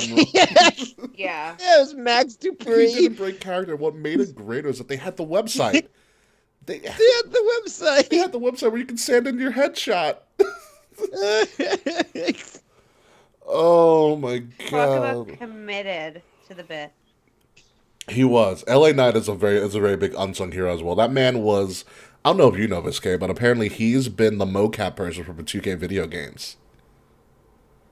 I didn't know that actually. Yeah, which is kind of wild. But LA Knight, man, talk about he hasn't changed his character since Impact, and he's run with it, and it's perfect. Oh, I know one thing. I can think of one thing that made me laugh this year. What? Shoosh. Chad Gable's also good too. Chad Gable finally found his so character. Dumb. Chad Gable. The dumbest things in wrestling are the funniest. When wrestling is No, stupid, literally. it's Do so you remember? funny. Do you remember the academic like decathlon they had in the middle? Yeah, this thing is Yes, spelling bee. that was so Matt dumb. Riddle was spelling everything right, like a moron. Oh my god. Yeah, Chad Gable and Otis are fucking hysterical. Otis is like just a giant Chris Farley. Yeah, Literally. yeah. He is like the Chris Farling of wrestling. Yeah. When Matt Riddle and Randy Orton were, no, that was last year. The last year before, Matt Riddle and Randy Orton were first getting together. That was the previous. Yeah. Yeah. Yeah. I'm trying to think about other crazy things that happened this year, just in general. Oh, the Undertaker's TED Talk for the Hall of Fame. Oh my god. Really weird. But really good. Like, Oh yeah, I saw him. I mean, that whole Hall of Fame, because I was there, that whole Hall of Fame was really good. In general, like the 15-minute standing ovation we gave the Taker because he fucking deserved it. Queen Charmel getting in, the wife of not Brodley's stuff was last year. What's the name of the guy from Crime Time that passed away? Shad Moss's wife, getting getting the Warrior Award. Gaspar. Yeah. Shad his Gaspar kid, getting yeah. the Warrior Award, and this kid being there, and his JTG. Brooklyn. JTG doing their handshake with his son was also like fucking amazing, as well. And that video package for Shad Gaspar was also a giant tearjerker. Yeah, so Yeah. sad. Yeah. Listen, I know Shad Moss is fucking about. That's why I said Gaspard. Sorry about that, Taekwon. Been watching Catfish all day. I'm sorry. There's an episode where somebody thinks they're talking to Bow Wow. It's really funny. I remember that. Tell you people, some people are weird online. This Jade Cargill Bow Wow thing is really weird. I don't know what's going on with that. I don't understand. They're like feuding. Like real life. I don't know. It's weird. I don't know anything about That's also a it. big surprise. I'm a little behind on AEW. That's also a big surprise. Jade Cargill. I love what she's doing. She's essentially the closest thing to self-made in AEW as they get next to like MJF. But Jade Cargill needs to get signed by WWE with the quickness. Yeah, dude, she needs to PC like Stat. immediately. Yeah. Stat. And I wish the best for Jade. Jade, oh my god, Jade's just a gorgeous woman, number one. And a great draw. She scares me. Yeah. I also agree with that. Oh yeah, we also got Nikki Cross that returned. Oh yeah. Nikki Cross returned and she did. threw away the 24/7 title, which thank God. Also, we forgot about funny moments. Anything that R-Truth was in. Oh yeah, he's the funniest. He's the funniest. Listen, you know you're funny when you can make Brock Lesnar laugh in the middle of a ring. Yeah.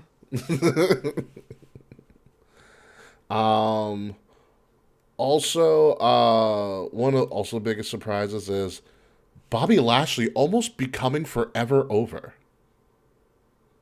So close. He's inches away. He's inches away. And Lashley has had some crazy runs this year. Crazy runs, but he's so close. By the way, I believe the Hurt Business is coming back, which I'm very excited about. You think so? Mm-hmm. So Lashley got kayfabe fired, and then they rescinded it the next day. Yeah. Which is bullshit. And so they had a segment on Raw last night, or 2 nights ago, excuse me, where, especially after the Bloodline was like jumping people in the back, but they had a segment. Yeah, I like half watched Raw. They had a segment last night where they were talking to Pierce, and Pierce is like, "Oh, Bobby's gonna come. Bobby's not fired. He's gonna come back when he wants to come back." And then out of nowhere, MVP comes strolling along. He's like, "Hey, Adam, I want to talk to you about something." And then they cut it short because the Bloodline was beating somebody up. Oh, I noticed that. Okay. Yeah. Oh, I didn't even think the Hurt Business could come back. Oh yeah, get your suits ready. The Hurt Business is coming back. Also, we forgot one of the biggest people to come up, Legado del Fantasma and Santos Escobar, who is a future world champion. Oh yeah. That man They has had all. a great year. That man has all the tools. And the returning Zelina Vega as well, which I think that wasn't this year, but still she came back. She came back and replaced Alexa Lopez. She went blonde this year. she replaced Alexa Lopez. Yeah.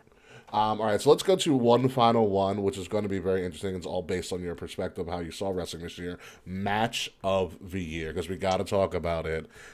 There is not going to be any consensus, but think of the matches that really stood out to you. I can name at least 5 off the top of my head, I think. Start with you, K. Murphy. Number 1, Johnny Knoxville, Sami Zayn. The most joy. Honestly, that is the most. I felt that joy. Yeah. Joy. That match is just joy.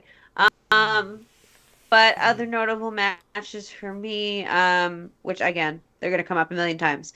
Seth and Cody in Hell in the Cell. Punk and MJF with the dog collar match. Why is the entire year of wrestling escape? Oh! Fucking... Wait a minute. What match was it? I don't remember. Name the event. I'll come back. I don't remember. All right, you'll come back to it. Will Tarashak. Yeah. I guess Seth Cody. The first one of the Hell in a Cell, either or. Is excellent.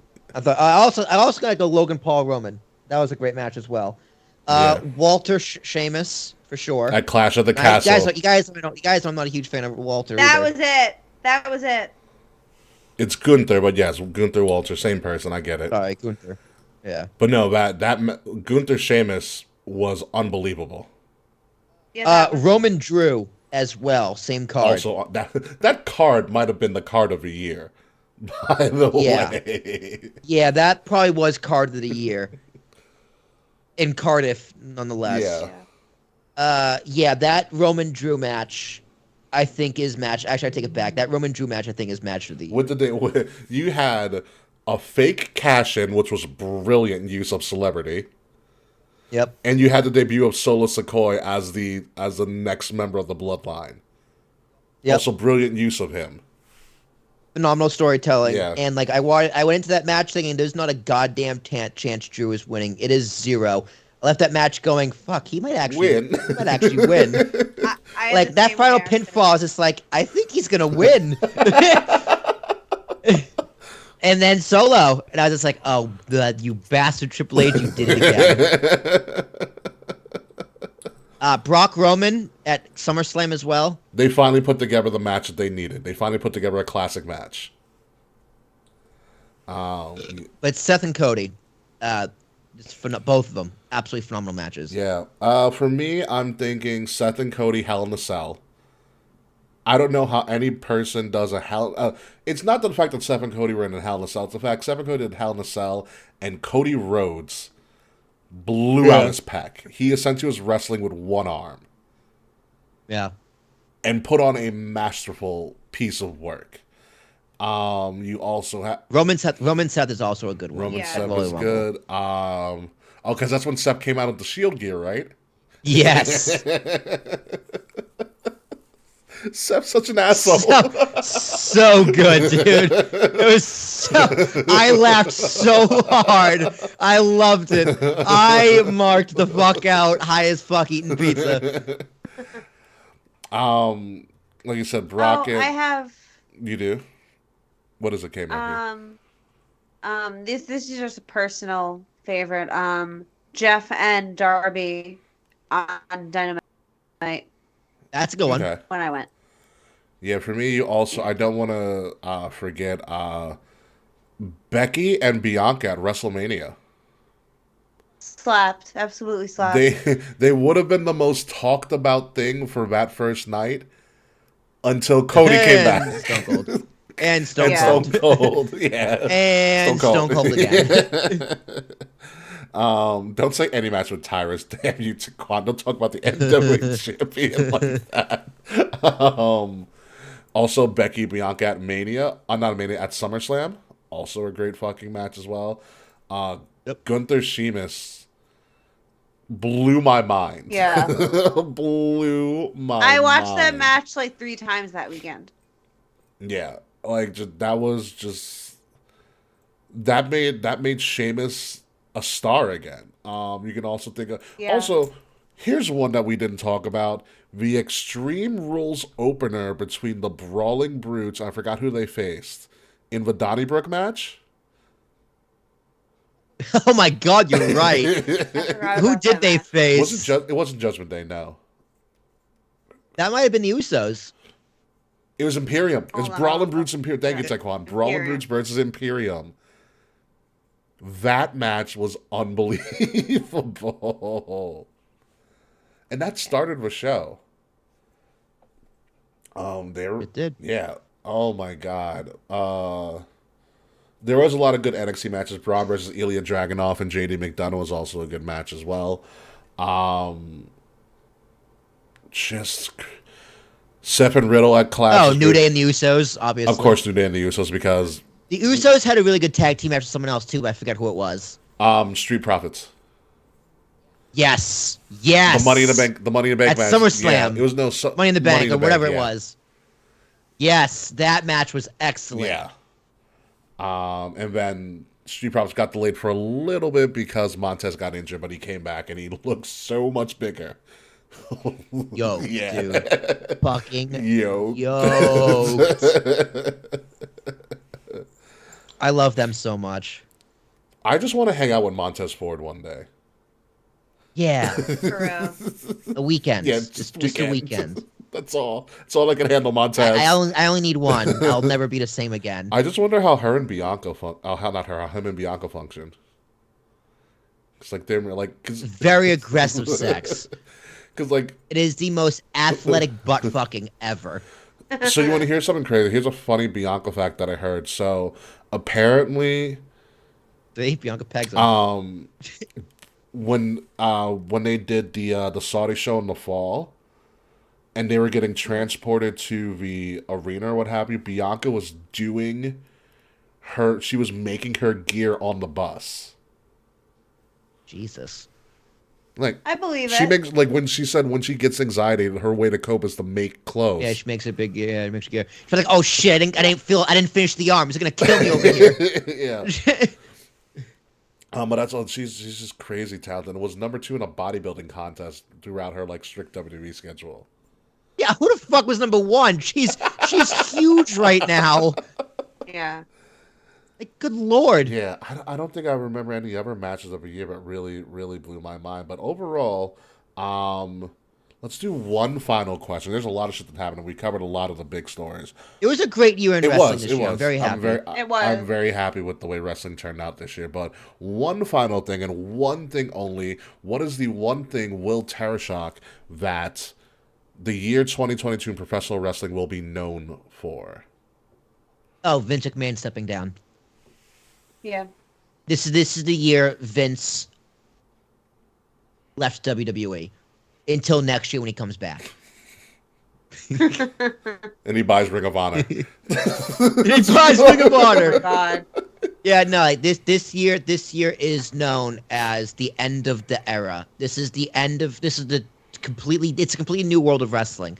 The world of wrestling changed forever when Vince McMahon left. Mm-hmm. K. Murphy, do you feel differently? No, I agree 100%. Nothing else. Yeah. You know what it would have been? It would have probably have been for me the year Cody Rhodes returned to WWE. Yeah. I think that would have You know, been it could the have major been- story.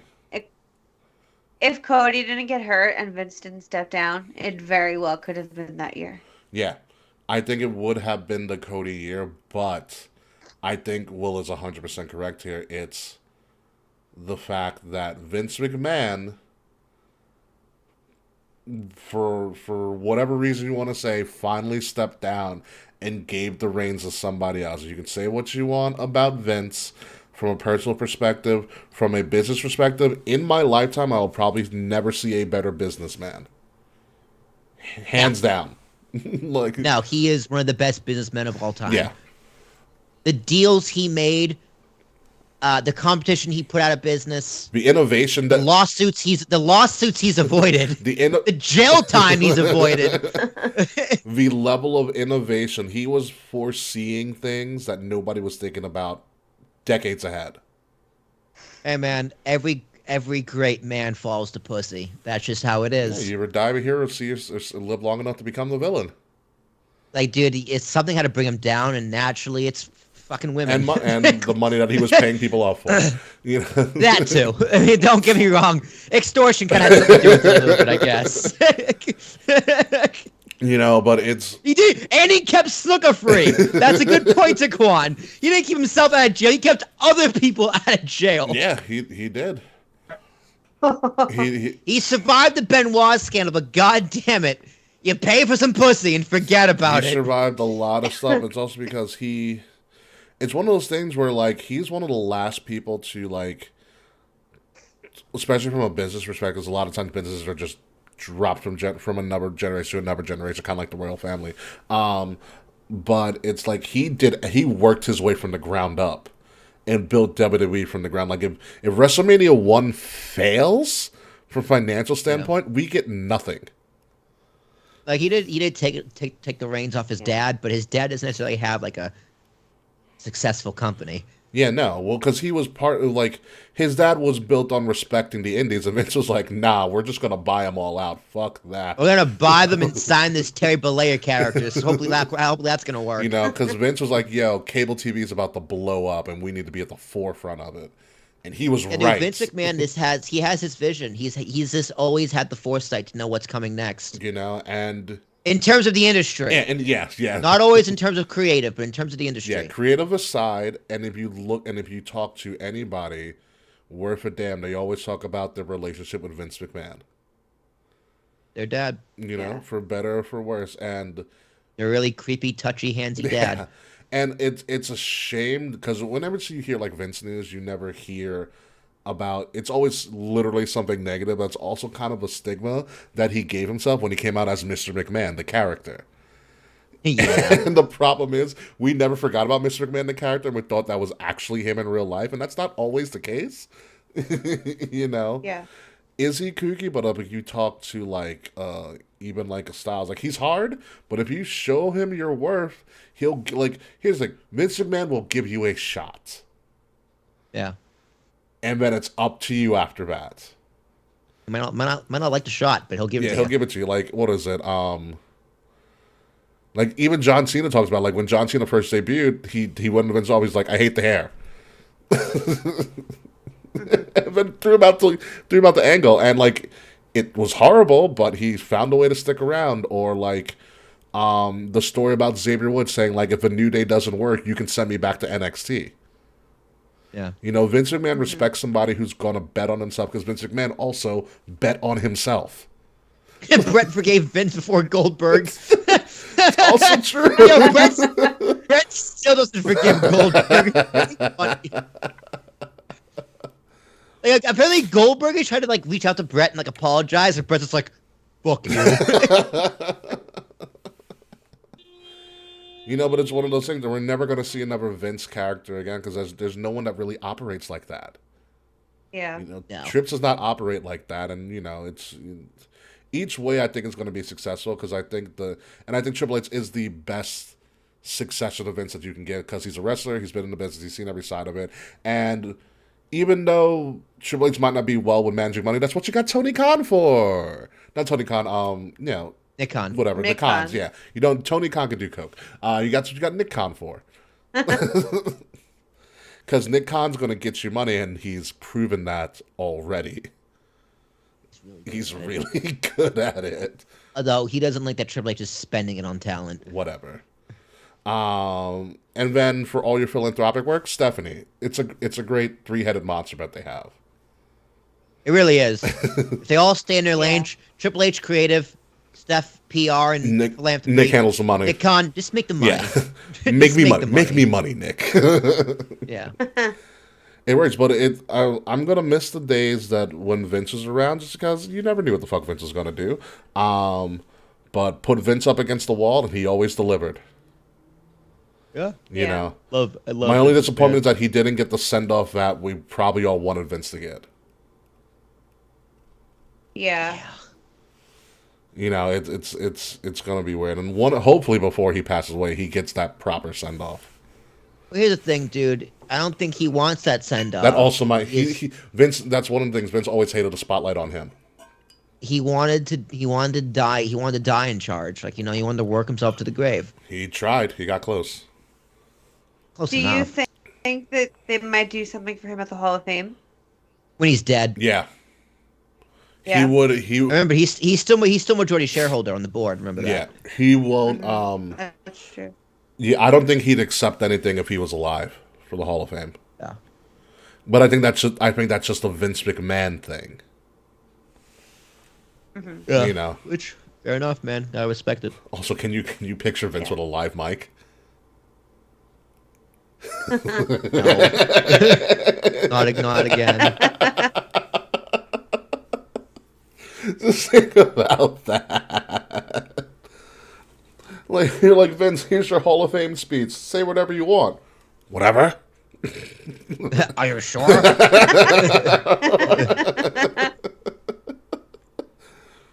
Oh my God, that'd be great.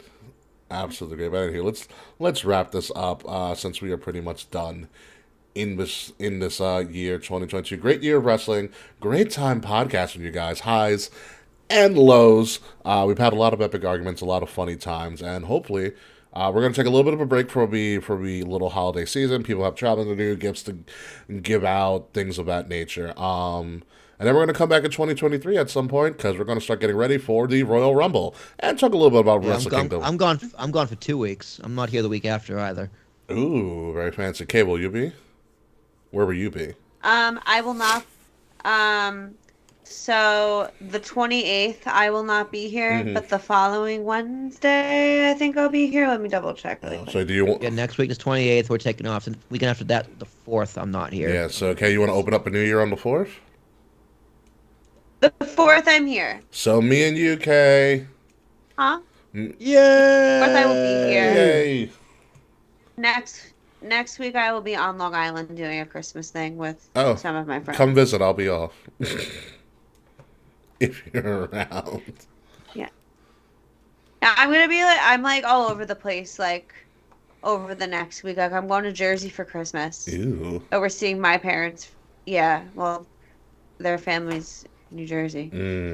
So going to their mom's for Christmas, and then we're gonna go to my parents on New Year's Day because I'll be on Long Island for New Year's Eve. Gotcha. So, yeah, we'll be back January 4th, I guess. If not, then the 11th.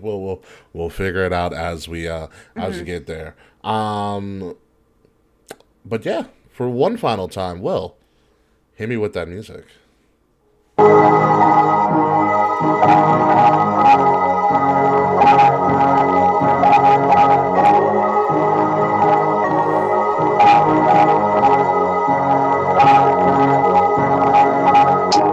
Ladies and gentlemen, for one final time, this has been Kings of the Rings podcast, episode number 321, our end of the year Wrecktacular. There's only one thing that's been a wreck recently, and that's probably my self-esteem. However, wrestling this year has been absolutely amazing. One for the books. The year that Vince McMahon left pro wrestling. He left it in great hands in a Khan, not Tony Khan, but Nick Khan. So thank you for that, Vince McMahon. Anywho, folks, hope you enjoyed this recap with us. Of course, I'm your host, King Ricky Rose. You can find me at Ambassador Biggs across all social media outlets, BIGZ, Ambassador Biggs. Find Kings of the Rings podcast at KOTR _podcast across all social media outlets. Like, share, subscribe, leave us some 5-star reviews. The links to all of our stuff are in the description below on our Linktree little all-site page. If you're listening to us on the audio part of this podcast, please make sure you're subscribing to Wrestle Addict Radio, the cure for the common wrestling podcast, where we have the WrestleMania podcast, the Brace for Impact podcast, as well as the entire Young Lions Perspective podcast as well. Again, Wrestle Addict Radio, the cure for the common wrestling podcast, looking to do bigger and better things within this new year. Find Wrestle Addict Radio at addict_wrestle on Twitter and Wrestle Addict Radio on all other socials. It's been a fun year. Hope we do a lot better next year. There's going to be a lot of crazy things next year. But by the time we come back, it is Rumble season. And with the 45th entrant in the Royal Rumble that doesn't actually exist, Will Tarashuk. Me? It's Whitley T. Ladies and gentlemen, my shenanigans, you know them by now. We're going for an hour and 45 minutes. I'm tired, and I feel a poop coming, so I'm going to end this year off with the K. Murphy. I will be ending my year the way I started my year. Hi. The poop? You can catch me. No, hi. Yes, hi. You can find me on all social media at the K Murphy, TheKae Murphy. You can follow my graphic design business, Euphoric Future Designs, at Euphoric Future Designs on Instagram and on Spring. Let's get into some Yuletide fun, y'all.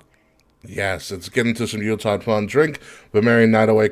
Screw up all of your New Year's resolutions before New Year's even happens, because that's the way that real adults do it. So enjoy the rest of the year in pro wrestling, the last, 10 or so days that you have. Happy holidays, Merry Christmas. Hopefully you have a safe and healthy New Year, except for our favorite person in the world, and that is Slack. You can go fuck yourself, Slack.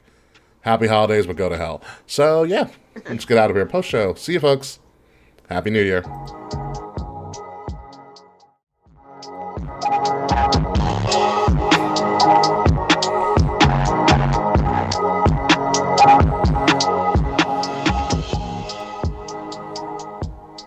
Triple H should bring back CFO. I agree. Okay, the Slack hungry. story dish. Let me Is that hear all it. you've been waiting for, Mr. Fretch? Jesus. I love our last year tip of the crowd. I found some great memes on this stuff. This shit's fucking great. Also, someone on one of my Facebook pages has been doing different Rumble entrants based on old 2000 songs. Really? Like the Mambo number 5 Royal Rumble entrance. Amazing. So when Kay gets back, I'll let them know about the Oh, you are back. I'm right here. I heard you. Oh, so God. Let me switch in a drink. Mm-hmm. Oh wow, Hal Steinbrenner. Hal's throwing out shots. Will. Was he calling shots at the Mets owner? He said the Mets owner shopping spree should be quote unquote looked at. They have a luxury tax of like $111 million. Yeah, it's kind of crazy. So as you know, I've been posting a lot of different anonymous post things. Yes. So You are in your Form Spring era, and I'm here for it. whatever. It's fun. It keeps me sane during the day. So I won't tell you which one, but one of them came from Slack, and he told me the story behind it. The story behind what? Mambo number 5 entrance: Monica, Erica, Tina, Rita, Sandra, Mary, Jessica. Sorry. Behind whichever one that he revealed on his anonymous question, because some people would come up and be like, "Oh, it's me." It's like, all right, you're really proud about this. Yeah. But yeah, no, he told me a story. It's essentially, I will say this. It's a catfishing story. Oh It's very interesting. no. Let's hear it. I'm not gonna be. Slack got catfished. I'm not gonna be the purveyor of telling it. You can talk to Slack about it. That's not my story to tell. So why would you bring up that you have excellent tea on Slack? Only Eddie, to why tell would me you you're not blue gonna tell ball me? us like this? Listen, I'm surprised I could even message Slack because I don't follow him on my social media. What do you mean you don't follow Slack? I don't follow Slack. I live for gimmick. I don't follow Will either. Everybody knows that. Yeah, You you don't still follow me on don't Instagram. follow Will? Correct. What a Correct. You thought that was for? I'm the only one that follows both of you. Yep. Which I guess is also true to the gimmick. But it's also kind of fun as I'm looking at this tip of the crown stuff. Apparently, anybody watch the World Cup final, which was fucking phenomenal? I did No. not, but I know what happened. Well, so during I one of do. the penalty kicks, somebody in the crowd behind the goalie had a giant oos. The Uzi. Yeah. I was like, God damn it, Hilarious. WWE. You're so good.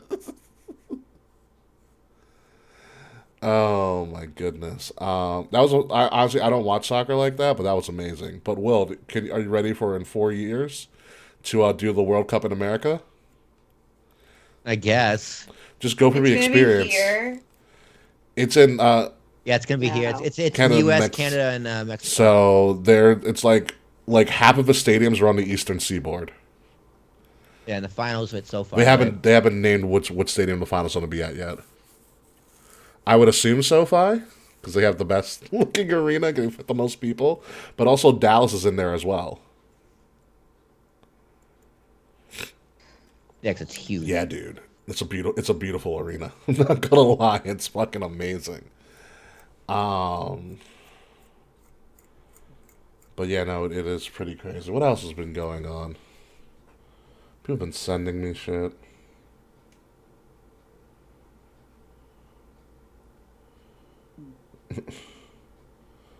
Or Giants. Fuck the Giants.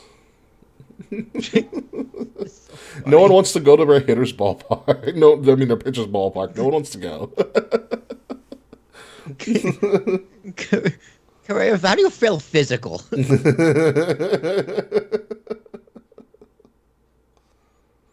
the thing, like, how did you not feel the Mets physical? That's also very true.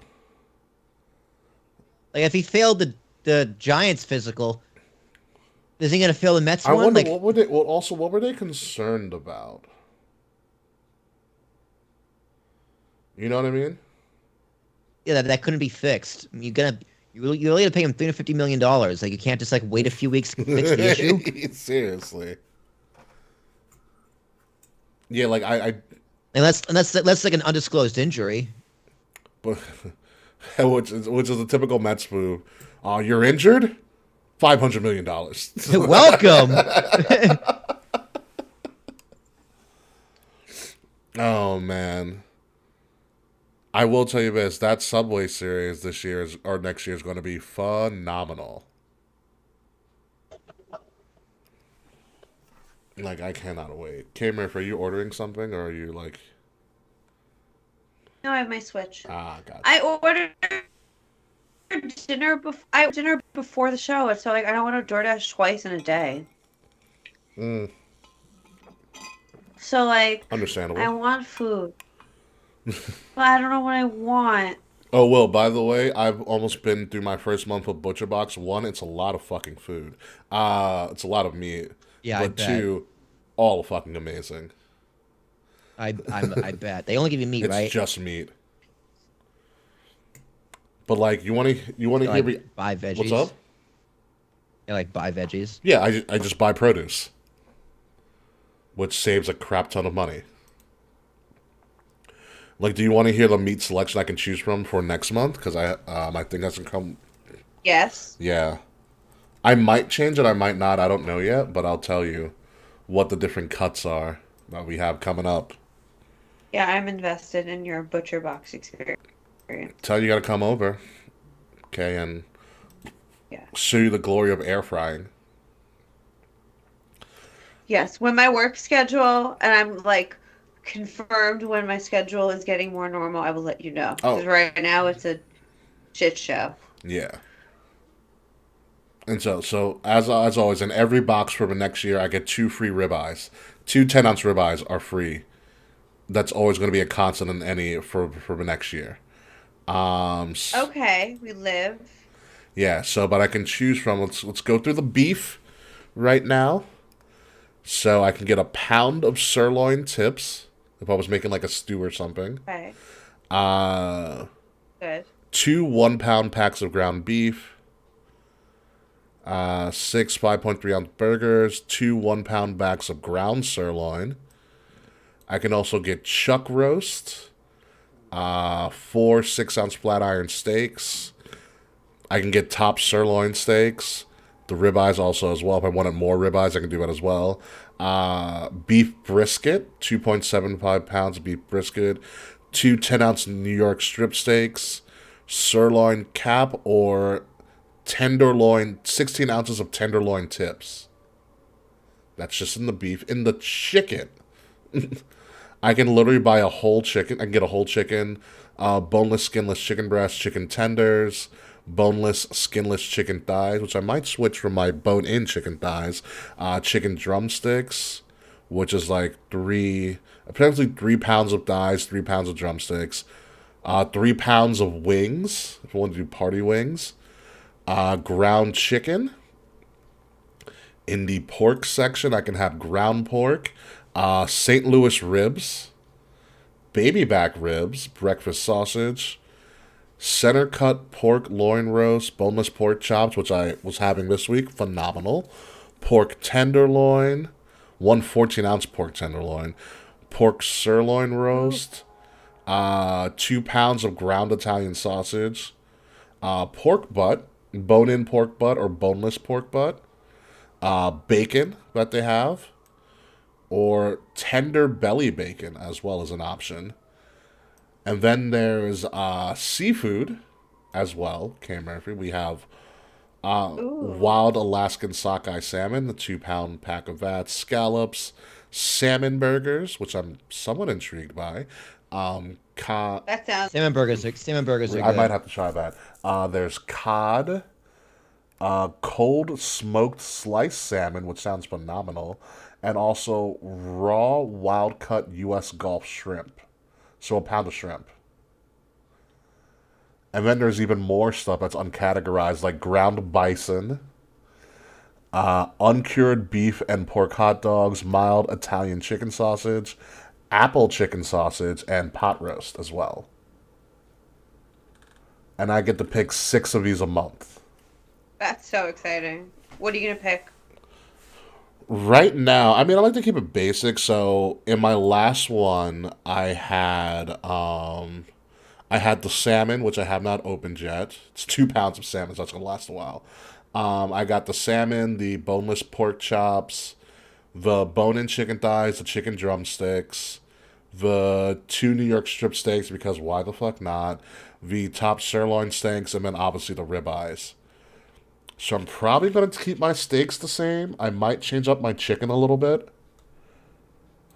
Okay. And depending on how the salmon is, well, I will probably switch to cod 1 month.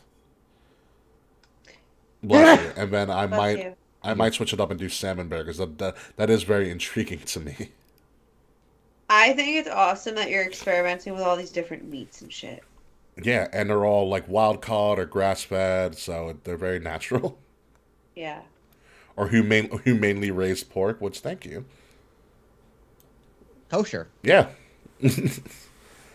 So, it's more so I can experiment with the ribeyes. Not the ribeyes, the air fryer, sorry. Because my air fryer is the greatest thing I've ever bought so far. How much is it a box? For mine, $170. $170 a box? How long does the food last? I'm not done with it yet, and I got it a little less than a month ago. Well, think about it. I got two. Look at this. I got 2 10-ounce ribeyes, 2 10-ounce New York strip steaks. I have 4 6-ounce top sirloin steaks, 3 pounds of chicken drumsticks, 3 pounds of chicken thighs. Oh my god. You're getting food for a month, and you keep it in the freezer. It's all in the freezer. Yeah. Frost them. And then I got that's a 4 deal. 8-ounce pork chops and 2 pounds of salmon. I'll talk. Once we move in, I'll talk to her. Cause, like, I like doing my dinnerly boxes because they're so easy, but she's just like, I don't want to do meal delivery boxes anymore. I want to cook. Well, you can do that because then all you got to do is like this actually saves money because like. And you just got to buy exactly. produce. Yeah, that sounds a lot easier. And also, the thing is, like, if I were to buy all this stuff in a supermarket, it would cost me a crap ton more money. Yeah. Of course. Like, Dylan and I move in together, like, I definitely can't do butcher box because they're vegan. So, like, $170 of meat for just... You can't eat shit. Oh. Might as well eat dirt in the backyard. Like Well- I still am gonna eat meat and like cook meat and stuff. Just like Right. But no, yeah, That won't work butcher for box me. for one. Hold on, let me find out what the deal Yeah. is for Butcher Box Yeah, I this hear you, year I hear you, for Kyle. this month because Will, if you're gonna do it, you want to catch it on like when it's a good deal. Yeah, I know. We move in February. But I 1st. do know that I love Dinnerly, dude. It's just such a great deal. you know what you could do, Will, actually, because they do their holiday boxes. So you can buy like a non-subscription service box just for like quote unquote the holidays and try it out and see what you think. Right. And That's cool. they give you a fair amount of shit in it, too. So what's the deal? They're selling, and they also have like add-ons as well. If you want to do something, you wanted to add something on, like they're selling right now as an add-on, mini hot dogs, which I find so fucking funny. There's mini hot dogs, brisket, burnt ends, flank steak, halibut, which is a fish, crab legs. I can add on to my package just for the fuck of it. Too bad I'm allergic to shellfish. that sucks. Yeah, but they also sell like I can add pork carnitas, which I find interesting. I'm looking at this, and they have smoothie packs and chicken nuggets as well. Oh fuck yeah. Yeah, but if you go, I'll have to send you a link, Will, of all like for holiday stuff. Oh, it's a holiday cuts. Gifts. Yeah, you can gift somebody a box of meat. So like, Will, if you were a new butcher box, you want to like try out what, like the fucking chicken or the steak or like a whole variety. That's Variety. So if the gifts I'm giving. So if you did essentially, let's do in the butcher box favorites, which is like 160, you would get 2 pounds of ground beef, 4 8-ounce pork chops, 3 pounds of boneless skinless chicken breasts, 2 6-ounce filet mignon steaks. That's what I want to switch to. A pound of sirloin tips, a pack of bacon, and apple sausage as well. Yum. And it's free shipping on all boxes. Well, that's good at least. Considering it's $170. Well, there's also, you can also literally buy as a holiday box a tomahawk steak.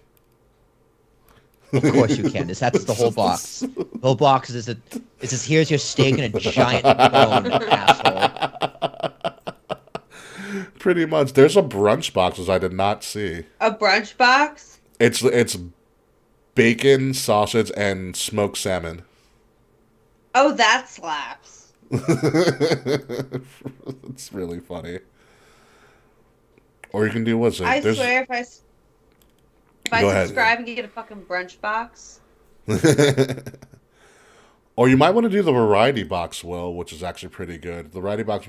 I would do a The ultimate variety box is better because you get the pork chops, ground beef, chicken breast, bacon, top sirloin steaks, burgers, wings, and St. Louis ribs.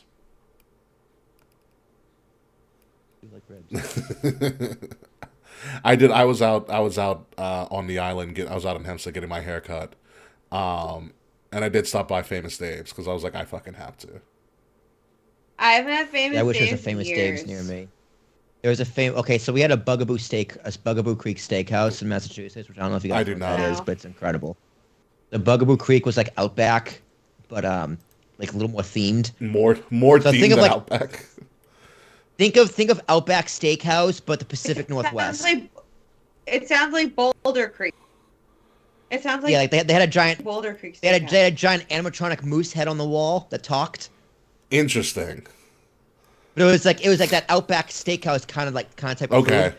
Anyway, they had that, and then next door in the same like parking lot complex, they put a Famous Dave's. It was like, why? Why would you do that? What a mistake! And now both of them are It closed. looks like. but it was just like Go ahead, Will. Famous Dave was delicious. It's bad placement. It looks like Wilbur promotion right now is free ground beef for life. Excuse me for For the life. life of your subscription, yeah. That's very different than. Oh. Don't tempt me with a good time, Ricky. It is pretty good because, like, you can do a lot with ground beef. Yeah. You do anything with ground beef. it. What are my deals? Mini hot dog. The mini hot dog thing really makes me fucking laugh.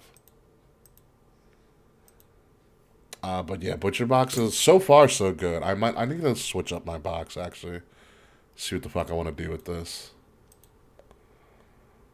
Because I think I want a filet mignon. I think that's what I was really hoping for. I think that sounds delicious.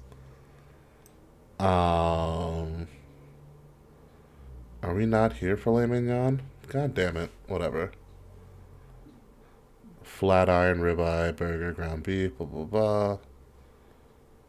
Whatever. If it shows itself again, I'll add it. Fillet mignon. Fillet mignon.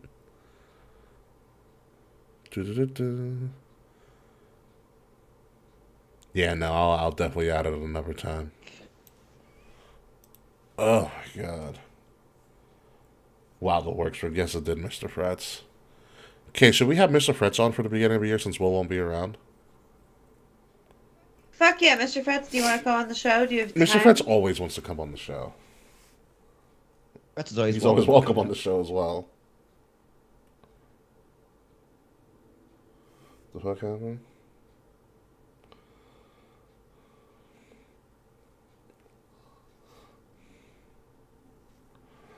Oh my god.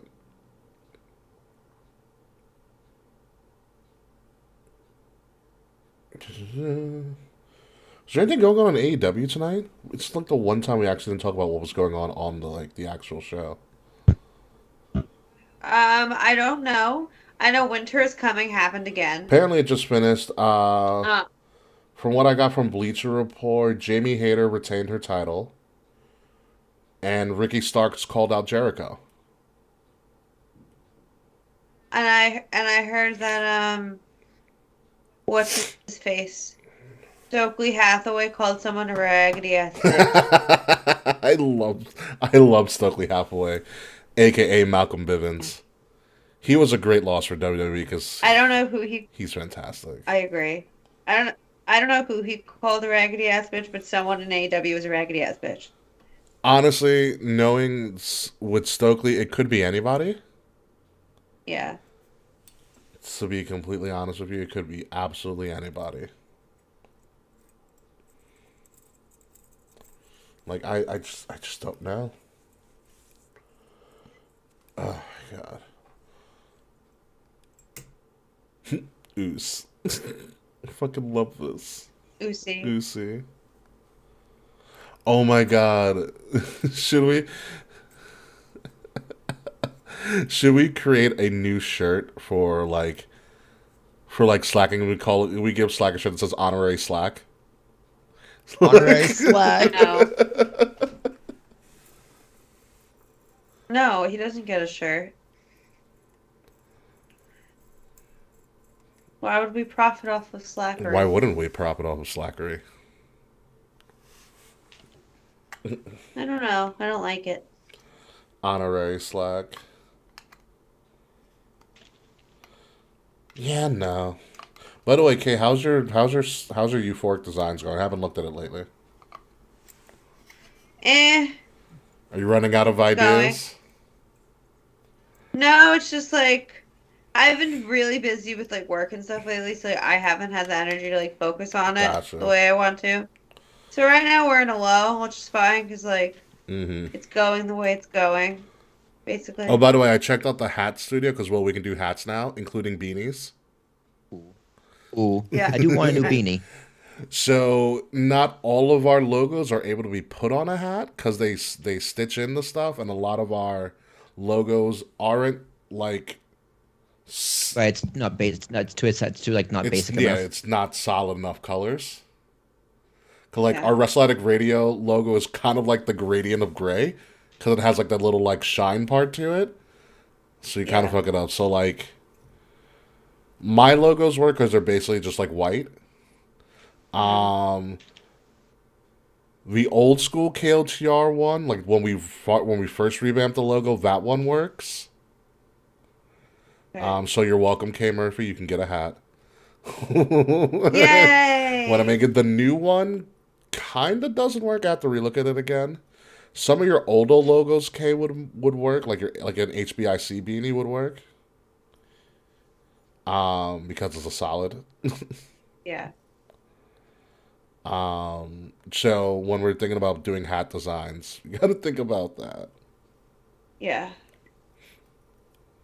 But otherwise, hats are a go because like there's beanies, there's dad hats, there's trucker hats, and I love it. I think there's bucket hats as well. Cute. And unfortunately, Will, I don't think your logo works out for a hat. I didn't think so. Yeah, it's too. There's the color, like I said, the colors aren't solid enough, which is a shame. But I get it. We have enough merch as it is to begin with. I'm tired. I need to go to bed. You know, I'm about to dip out too. Everything's uploaded, William? Yes, All sir. right, guys, or well, people who are still watching this or who will watch this later, because people love to replay our stuff. Happy New Year, Merry Christmas, Happy Holidays, Kwanzaa, even for people who celebrate it. Happy solstice. Solstice, that's right. It's the shortest day of the year. All about hot stuff. Yeah, and so we're gonna get out of here. See you next year. Goodbye, Internet.